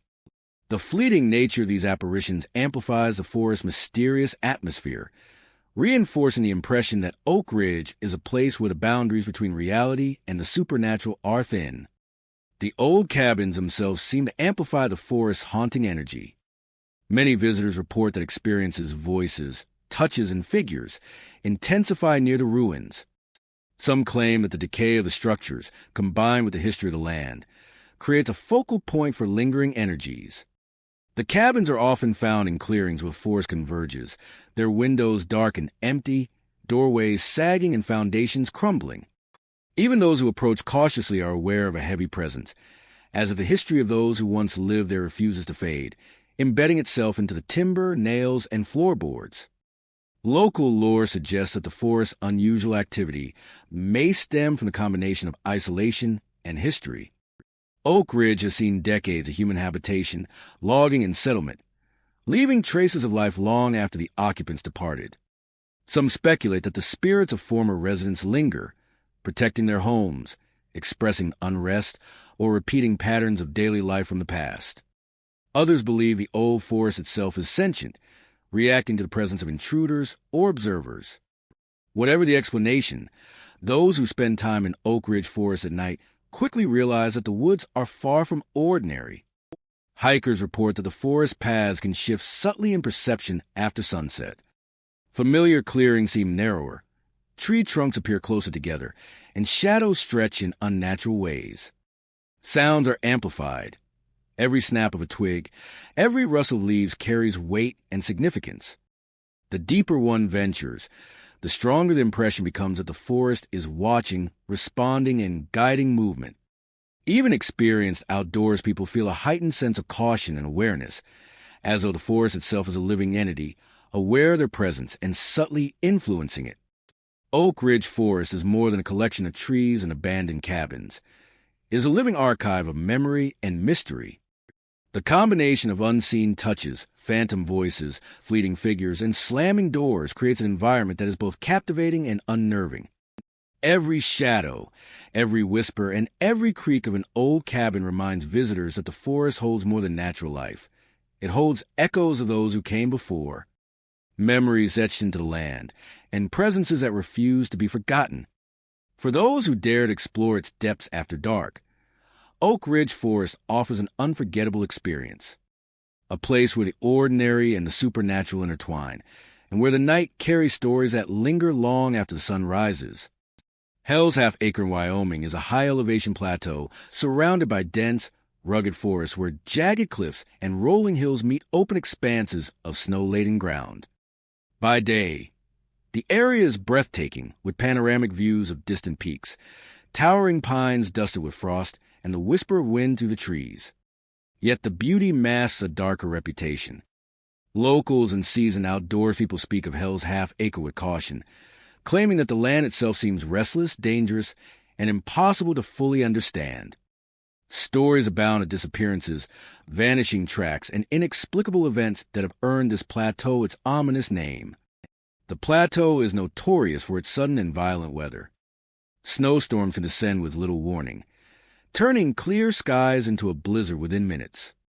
Windstorms sweep across the open areas with ferocity, strong enough to topple tents or scatter camping gear in moments. Many hikers and campers have shared accounts of being caught in these storms without warning, feeling that the forces were too precise to be natural. A tent anchored carefully can collapse as though struck by invisible hands, or supplies are carried away by gusts that seem to circle the campsite rather than move linearly. Some locals claim that these weather events are not merely natural hazards, but manifestations of the plateau's restless energy, protecting the land from those who enter uninvited. Disappearances are a central theme in the lore of Hell's Half Acre. Visitors tell companions or fellow hikers vanishing without a trace, sometimes leaving behind packs or boots, sometimes not even footprints in the snow. Tracks that appear initially are often reported to vanish abruptly, as if erased by unseen forces. The plateau's combination of high winds, dense forest edges, and deep snow can make navigation difficult. But many insist that the disappearances defy explanation entirely, happening even when paths are carefully marked and familiar. Some locals avoid the area altogether after dark, warning that those who wander too far may never return. In addition to physical phenomena, many claim to witness apparitions. Faces have been seen in snowdrifts, formed from shadows and snow patterns, appearing eerily human and sometimes expressive, sad, angry, or even mocking. These faces vanish when approached, leaving only smooth snow or the impression of a disturbance that cannot be traced. Others report seeing figures in dark coats standing just beyond the tree line, watching silently before disappearing entirely. The figures are typically immobile, their presence brief yet deeply unsettling. Campers say that even the perception of being observed is enough to create tension, causing sleep to flee and caution to dominate every step taken across the plateau. Strange sounds are another hallmark of Hell's Half-Acre. Some hikers report faint whispering carried on the wind, often indistinguishable from the gusts themselves. Others hear what seems like footsteps circling the campsite or crunching in deep snow beyond sight. Occasionally, a distant shout or call carries across the plateau, only to vanish before anyone can respond. The combination of wind, snow, and these untraceable sounds contributes to an atmosphere of isolation and disorientation. Even experienced outdoors people acknowledge that the plateau can play tricks on perception, making simple trails and familiar markers seem unfamiliar and menacing. Many of the reported phenomena seem amplified near natural features, the cliffs, gullies, and snow-laden clearings where visibility is limited. Storms funnel through ridges with unusual intensity, shadows stretch across drifts in impossible ways, and open spaces make small noises echo as though they come from all directions at once. Those who remain overnight often report feeling a constant, unshakable awareness, as if unseen eyes are tracking movement, following their attempts to find safe shelter or navigate toward familiar paths. Local lore attributes the eerie reputation of Hell's Half-Acre to centuries of untold tragedy and isolation. Some believe that the harsh plateau has been cursed by those who died here in accidents, snowstorms, or other misfortunes. Others suggest the land itself holds memory, that the wind and snow are infused with energy left behind by visitors who vanished or suffered here. The combination of treacherous weather, dense forest edges, and high cliffs creates the perfect setting for stories that blur the line between reality and legend, making a place both feared and revered. Despite the danger and persistent tales of the supernatural, Hell's Half-Acre continues to draw adventurers and thrill-seekers. Many come to experience its dramatic landscape, unaware or unbothered by the stories of vanished hikers and strange phenomena. But even those who enter with skepticism often leave with a heightened awareness, noticing how shadows linger longer than they should, how sounds echo too perfectly, or how wind and snow seem to behave with uncanny precision. The plateau's combination of natural beauty and unexplained activity creates an indelible impression, leaving visitors with a sense that the land is alive, watching, and capable of more than ordinary forces would suggest. Hell's Half-Acre is a forested plateau that refuses to be ordinary. Its high elevation, treacherous weather, and isolation make it a dangerous terrain for anyone unprepared. Yet it is also a place of persistent mystery. Faces in the snow, figures in dark coats, vanished companions, and invisible gusts that topple tents, all signs that the land holds stories beyond comprehension. For those who venture into this remote corner of Wyoming, every step, every gust of wind, every shadow in snow is a reminder that some landscapes are more than just geography.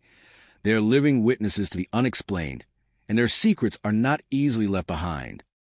Bishop Peak Woods, nestled at the base of San Luis Obispo's iconic Bishop Peak, is a forest that charms visitors by day but unsettles those who wander its trails after twilight. By sunlight, the woods are a haven for hikers and nature lovers, with towering oaks, sycamores, and pines shading moss-covered paths. Streams trickle through rocky gullies and sunlight filters through the canopy in golden shafts, highlighting ferns and wildflowers. The landscape feels peaceful, almost timeless, and for many, it is a perfect escape from the city below. Yet as the sun dips behind the peak, the forest changes. Shadows lengthen and twist in unnatural ways, and the quiet is pierced not by birds or rustling leaves, but by subtle, inexplicable sounds that unsettle even the most seasoned hikers. Whispers in the shadows are among the most frequently reported phenomena. Visitors walking the trails near dusk often hear voices carried on the wind, faint and indistinct, calling names or murmuring phrases that cannot be fully understood. The voices seem to come from all directions, rising from behind tree trunks, vanishing into the darkness, only to return moments later from another corner of the woods. Some hikers describe a sensation that the whispers are personalized, that the forest somehow knows them, echoing fears, memories, or even the sound of their own footsteps in a distorted form. The effect is disorienting, leaving many feeling watched, as though unseen eyes are tracking every movement along the path. Light shapes flickering across the trail add another layer of mystery. These are not ordinary reflections or flashlight glimmers, but faint, fleeting illuminations that appear and disappear in the periphery of vision. Some hikers claim to see forms that resemble people or animals, only for them to vanish when directly looked at. Others describe the lights as geometric or abstract, moving with a rhythm that seems intentional, hovering just above the ground or drifting among the trees. The appearance of these shapes often coincides with a sudden chill in the air or the inexplicable feeling that something is nearby, just beyond reach, observing silently. The trail itself can seem deceptive after dark. Even those who have hiked Bishop Peak Woods countless times report that the familiar loops and landmarks appear to shift. A bend in the trail may lead unexpectedly back to a starting point, or a small clearing that seemed open earlier is now obscured by dense undergrowth. Some hikers swear that certain paths disappear entirely. Their route erased as though the forest itself is closed in. Others describe moments where they feel compelled to turn, even when confident in the direction they were heading, only to find the trail has subtly curved, returning them to the same location. The effect creates an overwhelming sense of disorientation, as if the forest is alive, subtly guiding movement or testing those who dare explore it after sunset. A pervasive sense of being followed accompanies many of these experiences. Hikers describe a feeling of movement just beyond sight, a brush of wind against the arm, a soft rustling behind a tree, or the impression of shadows shifting in synchrony with their own steps. The sensation is never aggressive or overt, but persistent, heightening anxiety as one moves deeper into the woods. Even when attempting to confirm the source, nothing is found, no animal tracks, no other hikers, nothing to justify the unnerving awareness. The forest seems aware of each individual's presence, responding in subtle, almost imperceptible ways that heighten the sense of vulnerability. Stories from locals and past visitors suggest that these experiences have been reported for decades. Some believe the forest preserves an energy tied to the peak itself, a force that has remained undisturbed for centuries. Others think that the woods are influenced by the landscape's natural magnetic and geological anomalies, producing sensory distortions, echoes, and visual phenomena that are difficult to explain. Still, for many, these rational explanations do little to alleviate the fear that surfaces when the forest closes in at twilight, and that strange whispers and flickering lights continue to follow them through the trees. Campers and hikers have reported additional anomalies near specific areas, particularly clearings or rock formations along the trail. Tents may be disturbed, belongings subtly moved, or small rocks arranged in patterns seemingly without human intervention. Some have woken to faint traces of footprints circling the campsite or the impression of someone or something standing just beyond their tent, leaving no visible evidence. The combination of auditory, visual, and tactile experiences gives Bishop Peak Woods a reputation that extends beyond simple ghost stories, creating a holistic sense of unease that permeates the forest after dark. Even those who do not witness direct phenomena often leave the forest with a lingering sense of tension. The interplay of shadows, wind, and natural terrain can exaggerate the perception of movement, and the cumulative weight of local legends amplifies unease. Many hikers report that the forest feels heavier in the evening, as if it carries the memories and energies of all who have passed through before, imprinting them onto the trees and rocks in ways invisible to the eye. Bishop Peak Woods is a place of duality. breathtaking beauty by day, unsettling mystery by night. The whispers, flickering lights, disappearing paths, and persistent sense of being followed combine to create an environment that challenges perception and leaves an indelible impression on anyone who ventures there. The forest seems to exist on the boundary between the ordinary and the inexplicable, reminding hikers that some trails are more than just paths through the woods. They are thresholds into spaces where the natural and supernatural may coexist, and where the night holds secrets that linger long after the sun has set. Tahoe National Forest in California stretches across hundreds of square miles of towering evergreens, granite outcrops, and rugged terrain. By day, it is a place of unmatched beauty. Sunlight filters through dense pines and firs, glinting off streams and rocky cliffs, while deer, birds, and other wildlife move quietly through the underbrush. Hikers and backpackers venture into these remote corners, seeking solitude, fresh air, and the raw majesty of the Sierra Nevada. Yet, beneath this natural splendor lies a quieter, darker energy, one that has been whispered about for decades, carried in the tales of those who have encountered the forest after twilight. Many visitors speak first of the ghostly voices. On trails far from roads and settlements, hikers report hearing whispers drifting between the trees, indistinct and fleeting, as though someone or something is speaking just beyond earshot. Some hear names called softly, seemingly familiar, while others report fragments of conversations or cries for help that dissolve into echoes before they can respond. The voices seem to move with the wind, appearing from one direction only to vanish and return from another. Even seasoned outdoors people, accustomed to the sounds of wildlife and shifting foliage, find these whispers unnerving, because they carry a distinctly human cadence, impossible to dismiss as natural. Spectral figures are another hallmark of Tahoe's remote forests. Campers recount catching glimpses of shadowy shapes just beyond the edge of firelight, standing still for a moment before melting into the trees. Some appear humanoid, tall and indistinct, with limbs and features blurred like smoke. Others are fleeting flashes of movement that suggest someone, or something, is pacing along the trail or watching silently from a distance. In several accounts, hikers have followed these figures for only a few steps before the shadows dissolve entirely, leaving nothing but the dense forest and the sound of wind rustling through branches. Cold spots add a tactile element to the forest's haunting nature. Visitors often describe areas where the air feels unnaturally chill, even on warm summer nights. Campers report sudden drops in temperature near streams, rock formations, or trail bends, accompanied by goosebumps and the feeling of a presence standing nearby. These cold patches often appear without wind or obvious environmental cause, amplifying an eerie sense that the forest itself is alive, aware of those who pass through. Rustling in the trees is another phenomenon that defies explanation. On windless nights, hikers have heard leaves shaking and branches moving as if brushed by invisible hands. The sounds often come from just beyond their line of sight, circling campsites or following trails and patterns that suggest deliberate movement. Some describe the rustling as synchronized with other phenomena, coinciding with faint whispers, flashes of shadow, or the sense of being watched. Even when flashlights or lanterns are used to investigate, nothing is found, leaving only the feeling that the forest is more than it seems. Moonless nights bring perhaps the most intense experiences. Without the illumination of the moon, darkness blankets the forest, transforming familiar trails into a maze of shadows and shapes. Visitors report seeing shapes moving just beyond firelight, gliding through tree trunks and boulders in ways that defy natural movement. Calls for help or distress carry farther than expected, fading into echoes that bounce among the evergreens and rocks.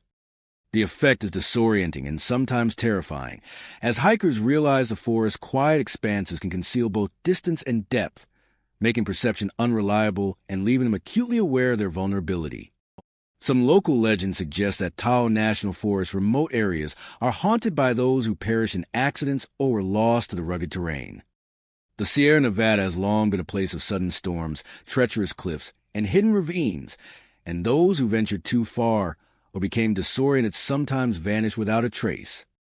Others speculate that the forest retains energies left behind by those who have passed through, their experiences echoing through the trees, rocks, and streams. Whatever the cause, hikers and campers are quick to report encounters that feel distinctly supernatural. From fleeting figures to disembodied voices and inexplicable environmental changes, the forest itself amplifies these experiences. Its tall evergreens block light, distort sound, and create layers of shadow that bend perception. Rocky terrain and steep ravines can create echoes that make distant noises appear near, while patches of fog rising from streams or low valleys can conceal movement and alter the sense of distance. Even the most familiar trails can feel unfamiliar after dark, and a combination of natural features and reported phenomena creates an environment that is both mesmerizing and unnerving. Tahoe National Forest continues to draw hikers, backpackers, and adventurers, many seeking the solitude and grandeur of the Sierra Nevada. Yet even those prepared for challenges of rugged terrain often leave with a lingering impression of the unexplained. Every whisper, flicker of shadow, or sudden cold patch seems to reinforce the sense that the forest is alive in ways beyond understanding. Trails may twist unexpectedly, shapes may move just beyond vision, and voices may echo from no discernible source, reminding visitors that some forests are more than mere wilderness. They are living spaces where history, memory, and mystery converge, and where the unseen may linger long after the campers depart. Tahoe National Forest is a place of striking natural beauty and haunting mystery. The ghostly voices, spectral figures, chilling air, rustling in the stillness, and shapes glimpsed on moonless nights all combine to create an experience that is unforgettable.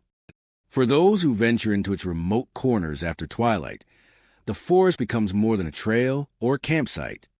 It becomes a threshold into the unknown, a place where the ordinary and the supernatural coexist, and where every sound, shadow, and movement carries the weight of unseen presence. Kancamagus Forest in New Hampshire is famed for its breathtaking beauty, especially during autumn, when maples, oaks, and birches transform into a riot of reds, golds, and amber. Sunlight filters through the canopy, illuminating the forest floor in shifting patterns of color, and the crisp mountain air carries the scent of pine and damp leaves. Fishermen on the forest streams and lakes praise its serenity, and hikers come from miles around to wander its trails. Yet beyond its natural charm, Kancamagus holds an older, darker reputation. Beneath the splendor, tales of ghostly apparitions, strange phenomena, and lingering sorrow have been passed down for generations, hinting that the forest is alive with memories of the past. One of the most persistent stories involves glowing lights seen dancing among the trees. Fishermen and hikers alike report glimpsing orbs or flickering glimmers far from any path or human source. Some describe them as small and subtle, bobbing through the undergrowth like will-o'-the-wisps, while others claim to see larger, more intense lights hovering just above the snow in winter months or floating between the trunks on misty evenings. These lights are unpredictable. Sometimes they vanish if approached, other times they appear to follow travelers, drifting silently through the forest as if guiding or warning them. Witnesses often describe a growing unease, a sense that the lights are not merely natural phenomena, but manifestations of something unseen and watchful. The ghost of a woodcutter's wife is perhaps the most haunting tale connected to Kancamagus Forest. Long ago, she is said to become lost during a harsh winter storm, while searching for her husband, never to return. Fishermen and hikers claim to see her apparition wandering the snow-covered trails, a faint figure in a long, dark dress, sometimes carrying a lantern that glows softly in the fog. She is described as ethereal and sorrowful, gliding silently between trees or along frozen streams. Some say she appears suddenly at the edge of a trail, only to vanish when approached, leaving nothing to crunch of fresh snow and the sensation of being observed. Her presence is often accompanied by sudden drops in temperature, a sharp cold that pierces clothing and bone, heightening the feeling that the forest itself has become aware of the visitor. Footsteps echoing where no one else treads are another common experience. Hikers report hearing soft, deliberate steps on leaf-covered paths or over snow, sometimes behind them, sometimes ahead, yet no human or animal can be seen. The sound can follow them for minutes, occasionally ceasing abruptly, as if whatever is making the steps has decided to vanish. Even those who stop, look, or call out find nothing. No prints, no shadow, no trace. The forest amplifies these auditory anomalies, creating a disorienting effect where the natural sounds of wind, water, and rustling leaves merge with the inexplicable, leaving hikers uncertain of what is real and what is not. Mist adds a haunting quality to Kankamaga's forest. Dense fog frequently settles along the streams and valleys, blurring the edges of trees and trails. In these conditions, ordinary shapes can appear distorted, shadows can stretch unnaturally, and even faint lights are magnified or multiplied. Some hikers report that the glowing lights become more vivid in mist, darting along paths or hovering near the edges of lakes, their movements seeming intelligent, purposeful. The combination of fog, light, and shadow often leads to a deep sense of disorientation, making familiar trails feel unfamiliar and amplifying the forest's eerie reputation. Local lore attributes much of the forest's haunted character to tragedy and loss. Winters in New Hampshire can be brutal, and the story of the woodcutter's wife is not the only tale of people lost to snow, storm, or accident. Some believe that these tragedies leave lingering energy, manifesting as lights, footsteps, or spectral figures. Others think that the forest itself retains memory, the dense trees and winding streams recording events in a way imperceptible to humans, yet perceptible to those sensitive to its subtle cues. Whatever the explanation, visitors often leave Kankamaga's forest with a heightened sense of the unknown, aware that beneath its beauty lies a presence both watchful and persistent. Streams, cliffs, and rocky outcrops also contribute to the forest's atmosphere. Running water can carry distant sounds, echoes bouncing between cliffs and trees, turning ordinary noises into eerie imitations of human voices or footsteps. Paths that appear straightforward in daylight can twist unpredictably when fog or shadow intervenes. And hikers often report a feeling that they're being guided or led astray by forces unseen. The effect is subtle yet cumulative, leaving visitors on edge as they navigate the forest after the sun dips below the horizon. Despite its reputation, Kankamaga's forest continues to attract nature enthusiasts, photographers, and hikers eager to witness its famed autumnal colors or enjoy its remote trails. Yet even the most rational visitors often experience moments of unease, noticing sudden chills, fleeting lights, or the whisper of movement that cannot be explained. The combination of visual beauty and spectral presence creates an unforgettable experience, one that reminds those who venture here that forests can hold memory, sorrow, and stories that linger far longer than the human presence that once walked among the trees. Kankamaga's forest is a place where the natural and the supernatural coexist. Its mist-shrouded trails, glowing lights, sudden cold spots, echoing footsteps, and the tragic apparition of the woodcutter's wife all contribute to an atmosphere that is simultaneously captivating and unsettling. For those who explore it, especially after twilight, every sound, shadow, and flicker of light becomes part of a landscape that is alive, mysterious, and impossible to forget. The forest is more than a collection of trees and streams. It is a keeper of stories, a witness to tragedy, and a place where the past lingers just beyond sight, waiting to be felt by those who dare to walk its paths. Green Mountain National Forest in Vermont stretches across rolling hills, dense stands of maple, beech, and spruce, and winding streams that carve their way through rocky valleys. By day, it is a serene landscape, the kind of place where sunlight dapples the forest floor. Deer graze quietly in clearings, and the sound of rushing water is the only interruption to the calm. Yet beneath its peaceful veneer, the forest has a reputation that has persisted for generations. Those who wander its remote trails, especially at dusk or after dark, speak of experiences that defy explanation. Voices calling names, shadowy figures glimpsed between trees, and a sense of presence that seems almost alive. One of the most frequently reported experiences involves hearing one's own name called from deep within the woods. Hikers and campers recount moments where a voice, unmistakably familiar, calls softly or urgently from behind a thick copse of trees or across a clearing. When they respond, the voice fades, replaced by silence. Others report hearing whispers, too faint to understand but unmistakably human, seeming to drift closer with each step.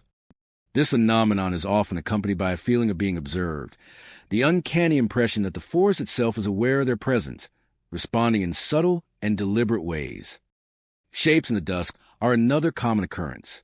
Visitors walking the trails as the sun sinks behind the green mountains often glimpse shadowy forms moving between the trunks of trees. These shapes are fleeting, often dissolving when directly looked at, leaving only the empty forest and the rustle of leaves. Some figures appear humanoid, tall and indistinct, sometimes resembling former loggers or settlers, while others are less defined, blurring into the natural forms of the forest.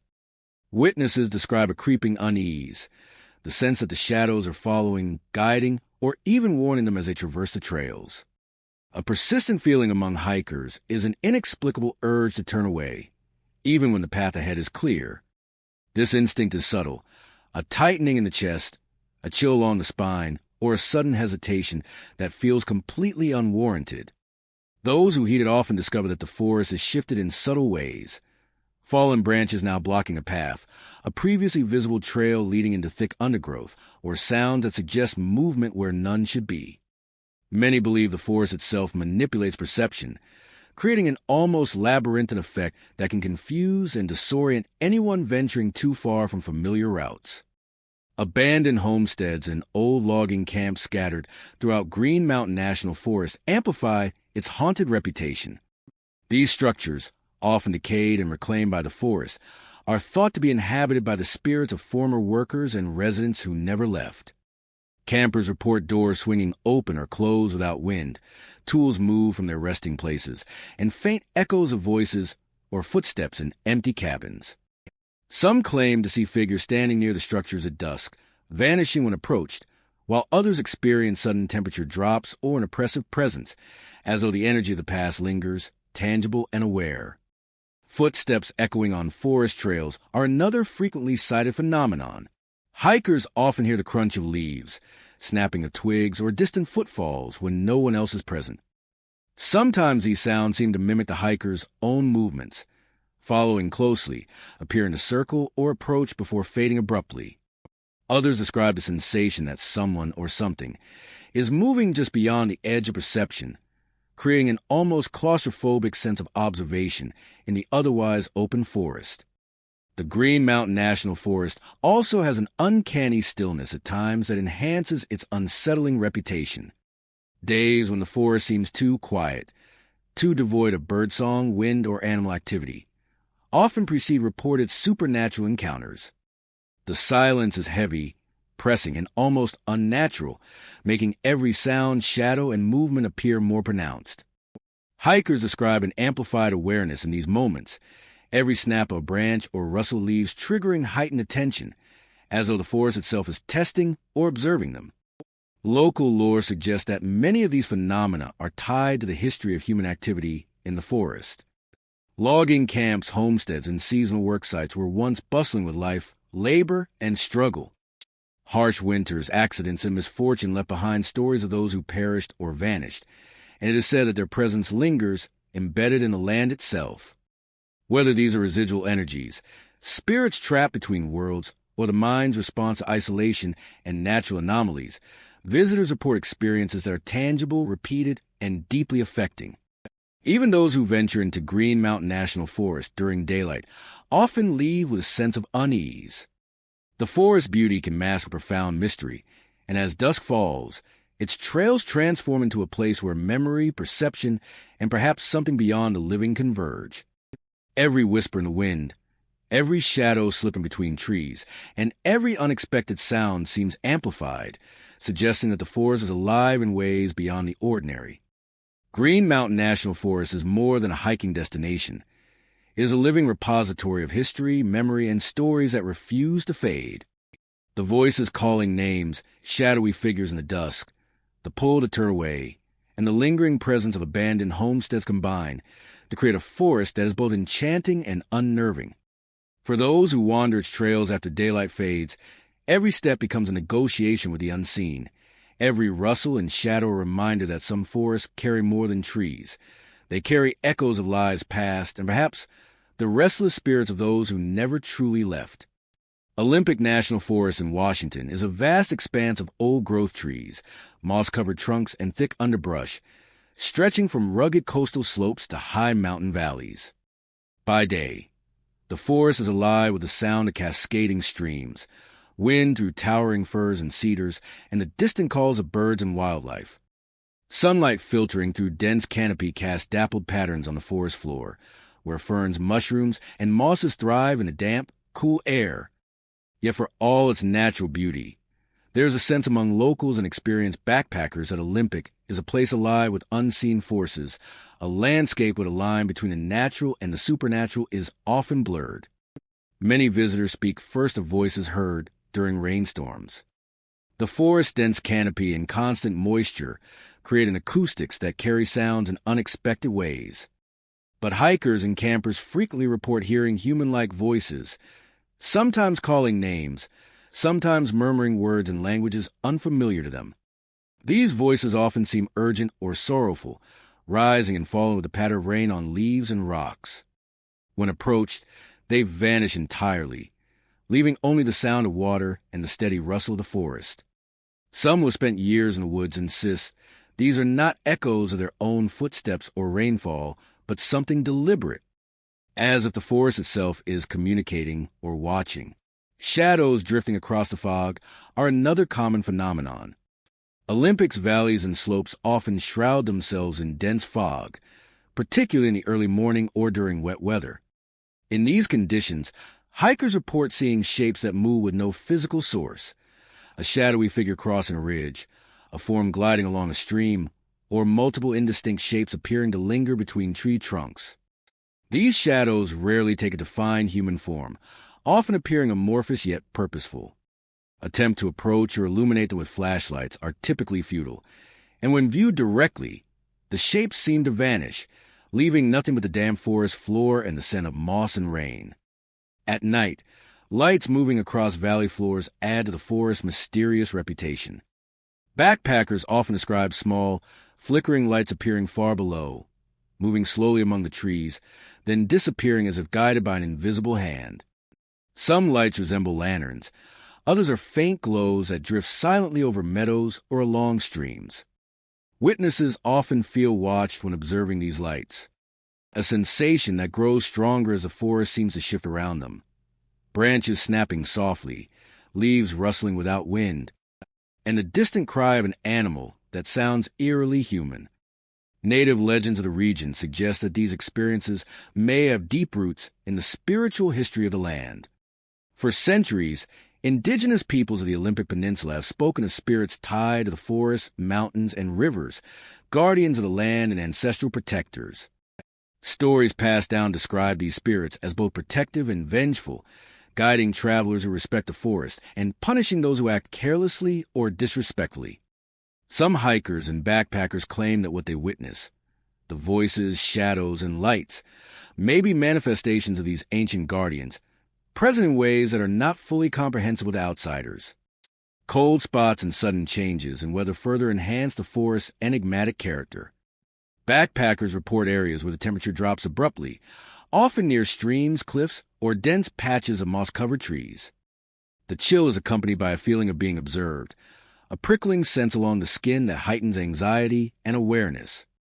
In combination with fog and a low visibility under the dense canopy, these sudden shifts create a disorienting environment, where the ordinary sounds and sights of the forest take on an uncanny, almost deliberate quality. Rustling in the underbrush is another phenomenon that unnerves many. On windless nights, hikers hear leaves and branches moving as if brushed by unseen hands, sometimes circling campsites or following them along trails. The movement is often synchronized with other strange occurrences, such as distant lights or voices, and seems too deliberate to be purely natural. Even those familiar with the forest's wildlife admit that these sounds feel intentional, as if the forest itself is alive and responsive to intruders. Several old trails, particularly those leading to remote clearings or abandoned campsites, are considered especially active. Backpackers report repeated sightings of lights, shadows, and voices in these areas, and many choose to avoid them after dark. The feeling of presence here is intense, as if the forest is watching, recording, and responding to those who enter its depths. Attempts to mark paths or navigate using GPS often fail to alleviate the sensation, as fog and uneven terrain obscure landmarks and create an almost labyrinthine quality to the wilderness. Olympic National Forest, with its moss-draped trees, steep valleys, and hidden clearings, is more than just a natural landscape. It is a living, breathing entity that carries centuries of history, memory, and legend. For those who venture into its remote corners after twilight, the forest is never quiet, never entirely still. Every whisper in the rain, shadow drifting through fog, or flickering light across a valley floor serves as a reminder that the forest is alive in ways beyond ordinary understanding. It is a place where the natural and supernatural coexist, where the guardians of the land may still walk, and where hikers and backpackers leave with a lingering awareness that some places in the world are watched, remembered, and never truly empty. Olympic National Forest remains a destination for adventurers seeking solitude, challenge, and beauty. But its reputation ensures that few underestimate its power. The voices, shadows, lights, and sudden chills combine to create an atmosphere that is both mesmerizing and unnerving, a forest where every sound and movement may hold a story, and where the line between the living world and the spirit world is as mossy, shadowed, and mysterious as the trails themselves. Cherokee National Forest in Tennessee stretches across hundreds of miles of rugged ridges, dense hardwoods, and hidden valleys. By day, it is a place of quiet majesty, where streams cascade over mossy rocks, sunlight glints off the leaves of towering oaks and hickories, and deer and birds move silently through the underbrush. Hikers and backpackers come from across the region to explore its trails, seeking both adventure and the serenity of unspoiled wilderness. Yet beneath the beauty and tranquility lies a deep, layered history, Native American lore, settlers' hardships, and frontier tragedies that has imbued the forest with a reputation for the unexplained, the eerie, and the spectral. One of the most commonly reported experiences involves glowing figures seen along backcountry trails.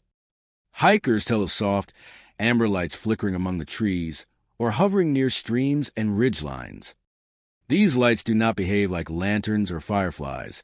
They move with purpose, drifting silently across the forest floor, vanishing when approached, only to reappear farther along the trail. Some hikers claim the lights take humanoid shapes, appearing as translucent forms that seem to watch or guide travelers.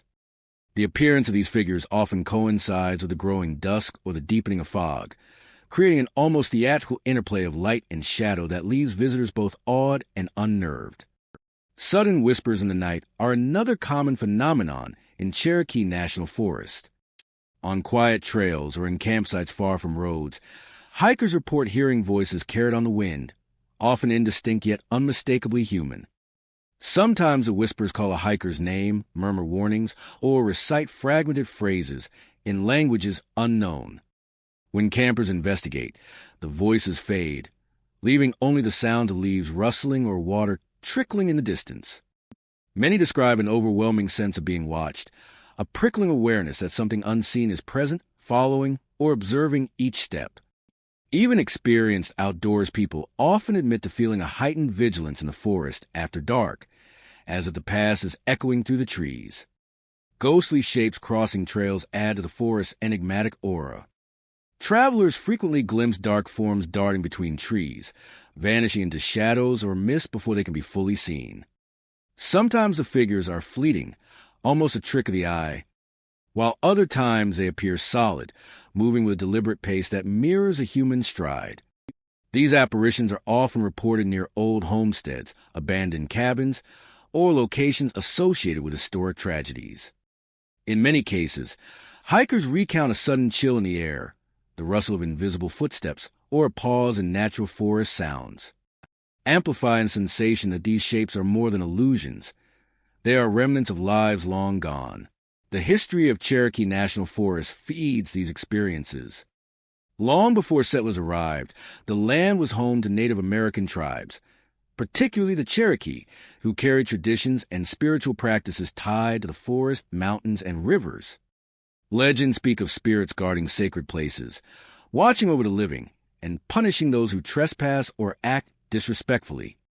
Later, settlers and frontier pioneers endured harsh winters, disease, and accidents in the rugged terrain, leaving behind countless tales of tragedy.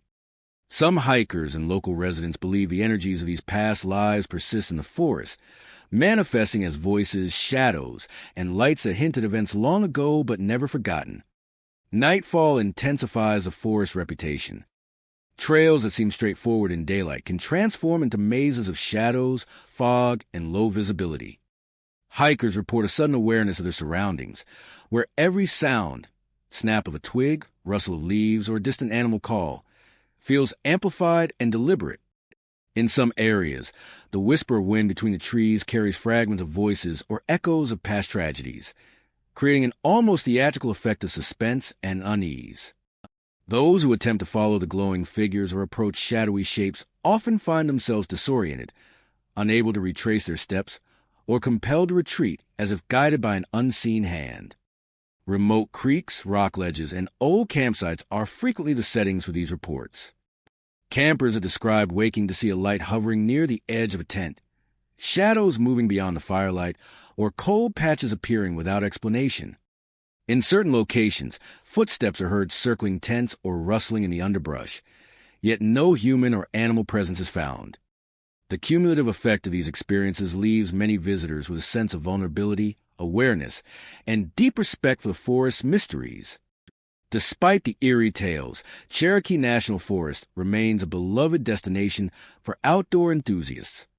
Its trails, waterfalls, and ridgelines offer beauty and challenge, while its deep history and lingering mysteries add layers of intrigue. Many hikers enter with curiosity and skepticism, yet few leave without acknowledging a sense of the unexplained, an awareness that the forest carries memories, energies, and presences that defy simple explanation. Cherokee National Forest is more than a collection of trees and trails. It is a living chronicle of human history, legend, and nature. The glowing figures, whispered voices, ghostly shapes, and sudden chills serve as reminders that the past lingers, watching and interacting with the present, in subtle but persistent ways. For those who venture into its backcountry after twilight, every shadow, light, and sound becomes part of forest alive with both beauty and mystery, a place where the line between the natural and the supernatural is as dense and impenetrable as the trees themselves. El Dorado National Forest, perched high in California's Sierra Nevada, is a landscape of sweeping peaks, dense pine and fir forests, and winding trails that disappear into the horizon. By day, it is a haven of solitude and natural splendor. Sunlight glints off streams that rush down rocky gullies, and the scent of pine and earth fills the air. Hikers and campers seek its trails for quiet reflection, challenging terrain, and the sense of being far removed from civilization. Yet, beneath this beauty lies a layer of mystery and unease that has been whispered about for decades, carrying the tales of those who have experienced the forest after nightfall. One of the most commonly reported phenomena involves voices carried between peaks. Hikers on remote trails often describe hearing their names called softly or unintelligible murmurs that seem to drift from ridge to ridge. The sound can be startlingly close one moment, then fade into the distance, bouncing off the rocks and thick trees in ways that make it impossible to locate the source. Even experienced outdoors people, accustomed to the sounds of wind through needles and the call of wildlife, describe the effect as distinctly human and unsettling. Some report that the voices seem to respond to movement, rising in urgency as hikers advance, only to vanish when approached. Bleary shapes drifting among tree trunks are another frequent experience. As dusk settles over El Dorado, hikers and campers have glimpsed forms moving silently through the forest, often just at the edge of vision. These shapes are rarely well-defined. They appear as shadows with a vague humanoid outline or as flickers of light weaving between trunks. Attempts to focus on them often result in nothing. No figure remains. No path through the trees is revealed, leaving only the rustle of needles and the uneven terrain. Many describe a creeping unease, the feeling of being watched, or a sense that the shapes are following or guiding them to the forest, unseen but purposeful. Campers frequently report disturbances around their tents and gear. Items left carefully arranged, backpacks, cooking utensils, or even clothing, are sometimes found moved, knocked over, or subtly rearranged. Doors creak open or slam shut in the absence of any breeze. In the quiet night, air seems charged with unseen energy. Those who have spent nights in the forest describe a heightened awareness of every sound. The snap of a branch, the murmur of a stream, or the shifting of shadows takes on a new, almost deliberate significance. Even simple occurrences feel amplified, as though the forest itself is responding to the presence of visitors. El Dorado's remoteness contributes to its eerie reputation. Trails that appear familiar in daylight can twist into unfamiliar paths after sunset, with ridges and dense pines concealing depth and distance, fog rising from valleys, or lingering mist can distort perception, making it difficult to discern shapes or measure distance accurately. The combination of low visibility, strange noises, and fleeting lights creates an environment where the ordinary becomes uncanny, leaving hikers on edge as the forest seems to bend around them. Some local lore suggests that these experiences are linked to the forest's history. El Dorado National Forest has been home to generations of miners, loggers, and settlers who worked and sometimes perished in the Sierra Nevada. Accidents, harsh winters, and the unforgiving terrain have left traces of human presence long gone. Many believe that some of these events have left lingering energy, manifesting as voices, shapes, and disturbances in campsites. Whether phenomena are residual echoes of past lives, spiritual guardians, or something entirely unexplainable, visitors often feel a connection to the forest that goes beyond its natural beauty. Nightfall heightens every sense in El Dorado. The darkness magnifies shadows, stretches sounds, and allows faint lights to appear more vivid. Some hikers describe seeing glimmers that move through the trees or along ridge lines, like distant lanterns or flickers of ethereal energy. The lights appear sporadically, sometimes stationary, other times drifting along trails or between peaks, vanishing when approached. Witnesses report an accompanying chill or sense of awareness, as though the forest is watching, assessing, or guiding them. Even during the day, El Dorado can feel alive in subtle ways. The forest's dense canopy, uneven terrain, and hidden valleys create a sense of isolation that sharpens perception. The whisper of wind, the distant call of wildlife, or the rustle of leaves can be interpreted as signs of presence. Whether human, animal, or something else entirely, this heightened sensitivity often primes visitors for the more pronounced experiences of evening and night, making the forest mysteries all the more memorable. El Dorado National Forest is a place of contrasts, breathtaking beauty by day, eerie presence by night. The voices between peaks, bleary shapes among trees, moved gear, and creaking doors all contribute to an atmosphere that is both mesmerizing and unnerving. For those who spend time in its remote corners, the forest becomes more than a collection of trees and trails. It becomes a living space where past and present intersect, where the ordinary and unexplained coexist, and where every sound, shadow, and flicker of light hints at stories yet untold. In El Dorado, the Sierra Nevada is not just wilderness. It is a keeper of memory, a witness to the unseen, and a place where the night holds secrets that linger long after the sun has set. Some believe these stories are just legends. Others swear they felt the terror firsthand. Cold hands brushing their skin at midnight, strange eyes glowing in the dark, things that vanish when we try to see them clearly. Maybe you think you'd be able to stay calm, stay strong, should you ever wander into one of these forests after dark. But let this be your cold warning. Don't go alone. Don't go unprepared. Sometimes the wild isn't just nature, it's memory, loss, and something older, darker, and more beyond words. Thanks for traveling the shadowed road with me. If you like this journey into America's darkest woods, hit that like button. Leave your thoughts in the comments. Do you have a haunted forest near you?